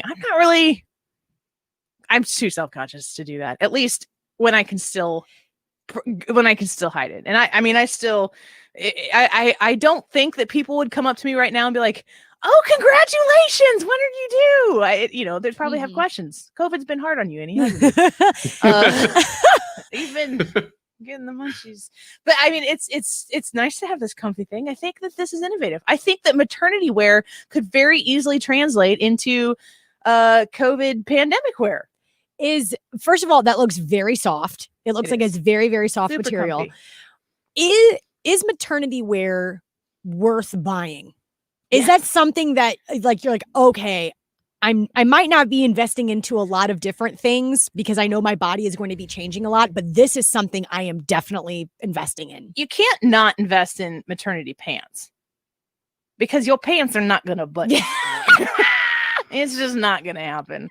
And if you try it, like for me, being so prone to nausea and all the time sickness, anything that kind of puts an extra amount of pressure on my belly causes me to feel irpy. So I don't want to have any restriction.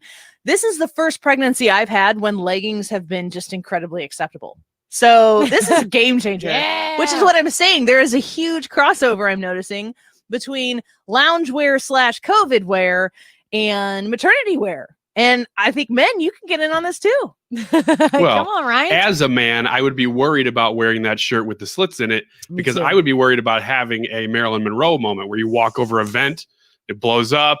I'm worried everybody for sees. you too about that, Ryan. That's what I was thinking about. But are you suggesting though, Annie, that this really could, so COVID's over, people just keep wearing maternity clothes, even men? Is that what you're saying? I'm telling you what, loungewear and athleisure wear has come a long way in a year. Like you can look, air quotes, good in your athleisure wear, and people are accepting it. Like, I mean, I feel like it was within the last 5 years where we were debating on whether or not leggings are pants. Yes. Oh yeah. And Kate, I know Katie, you and I haven't had this conversation with Ryan. I don't know that I want to, but here, let's go for it. But Katie, Katie and I have discussed like how leggings can be pants, but you have to wear the right tops. Yes. I mean, and this is all in public. I don't care what you do in your own house. You don't even have to wear pants in your own house. But if you're going into Walmart and you're wearing leggings, you need to pair it with like a tunic or an oversized sweatshirt or something. Cover your bum. Mm-hmm. I'm a big wrapper of like flannels around my waist. I'll wear like a long shirt and I'll wrap a flannel around my waist, but that's how I be rolling. I'm not letting anybody get a good look at this booty. That's all I'm saying. Just David. This is a funny comment from Kevin on Facebook. Annie, what flavor is the bucket you use for your maternity sickness?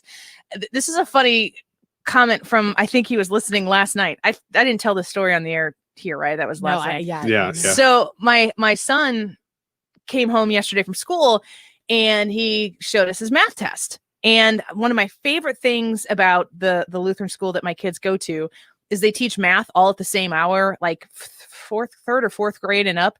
So if you need a little extra help with math, you can maybe go down a grade. If you're succeeding at math and you're not being challenged at the grade you're in, you can go up a grade. So he is in a grade advanced of math, and we've told him, I mean, he's taking 6th grade math at the 5th grade level, and he lacks personal motivation. And I say that about my 11-year-old son, who I love dearly, but he's just happy to be here, like anytime, anywhere. Like, well, I did my best, Mom. And then he'll like turn in a test that he's got a little bit of an ADHD thing going on. And he'll like not have done 2 questions. Like, how do you not even fill it out? Like, just guess 7 or something. I don't know. So in an effort to get him to double check his work, I've told him if he brings home an A on a math test, we'll get ice cream that night, which means we all get ice cream. So let's just be honest. It's a win for everybody. So he brought home an A, 95% yesterday. Woohoo! And he's like, that means ice cream. And I had forgotten about this promise that I had made, but I was like, ice cream sounds good. It's going to be a long night for me. So my husband goes out to Walmart and buys a gallon of ice cream, vanilla ice cream, maybe Bluebell. I don't know what it is. But it's a square bucket with a blue lid and a blue handle. And my husband comes home and he's starting to take everything out. And Evelyn, my 4-year-old, goes, oh, that's the kind of bucket that Mommy barfs in. Because I have this bucket sitting next to my bed that I have to have with me at night anytime. Because if I throw up, I don't want to throw up in my bed. It's like the first thing. And then she was extremely excited about eating ice cream. I'm like, that would really be a turnoff for me. That's Mommy's throw up bucket. Yeah. How pleasant. Her word was barf. I'm probably terrifying my 2 daughters about ever giving me grandkids. So are there certain foods that you absolutely always want to eat and certain foods that you never do, or does it change? There are a lot of foods that I would want to eat that I can't because I don't want to throw them up, like cheeseburgers. I ate a cheeseburger and it's like that type of heavy food goes into my tummy and then it just seems like it expands forever. I eat a lot of bananas and I have protein shakes. But I don't want that. It's not weird stuff. You're not craving strange things, though. No, okay. I definitely. I mean, I have to like work. I don't know if your wife was like this at all when she was pregnant. She had twins. I can't even imagine having to deal with the hormones that would go along with that. But I have to mentally prepare myself to eat what's coming up. I have to be like, okay. So I'm going to have, like yesterday I had a buffalo chicken salad for 54th Street. And I had to think about that and be like, do I want that? Am I okay with that? Would that be good? And then I think about it for about 30 minutes and then I commit to it. And then I expect it. So if that changes, and that would be a problem. Like every once in a while, it hasn't happened very much, but he'll call in a to-go order or tell me that we're going to have something for dinner. And then, because he cooks and he's really good at it. And if the plan diverts and I'm mentally committed, that can be sad. Oh my God. I'll tell you what, this is a little tip for Katie too. So on the first babies, because we had twins first, Katie, pregnancy tips from Ryan Wiggins. Yeah. Commence. Remember this. What she had such specific cravings, it would be like, all I want to eat right now is Vietnamese pho soup from this one restaurant in downtown St. Louis. Dang. And off I was, you go. I was obliged. Yeah, absolutely. That's all you can do as the husband. You just do whatever you can to make it better. And that was fine. I loved doing that for her. She's still thankful to this day that I did that for her.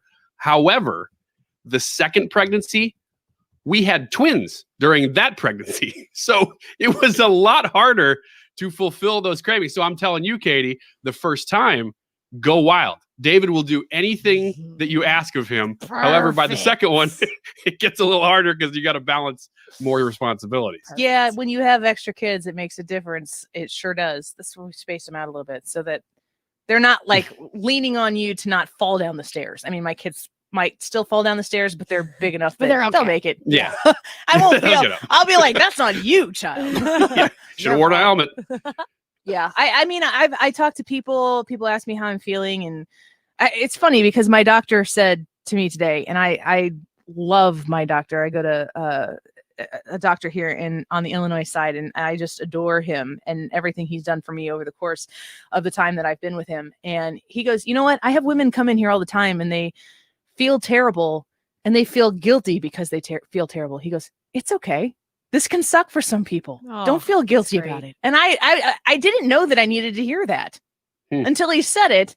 And I was like, I do kind of feel guilty, because if you've not experienced it, or if you've had pregnancies and they are blissful times and, everyone, oh, you're glowing and blah, blah. I'm like, I'm not glowing. I'm sweating bonkers over here. You're glistening. And I'm wearing a shirt that doesn't even close on the sides right now. Watch out, it comes a vent. I had to stand up. I had to ask my husband to come home early before he picked up the kids so I could raise the desk because my butt hurts from the chair that I'm sitting in. Like, this is not fun. This is not beautiful.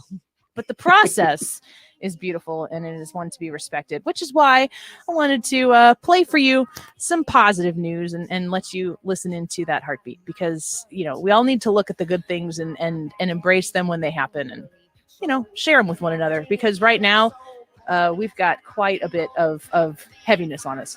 Holly on YouTube wants to know, Katie, did I miss an announcement? No. When the time comes, though, we will let Ryan Wiggins. We'll let Ryan Wiggins announce it. It's just me for right now. DGS coming up. Hey, AT&T customers, are you tired of paying all those extra taxes and fees? The average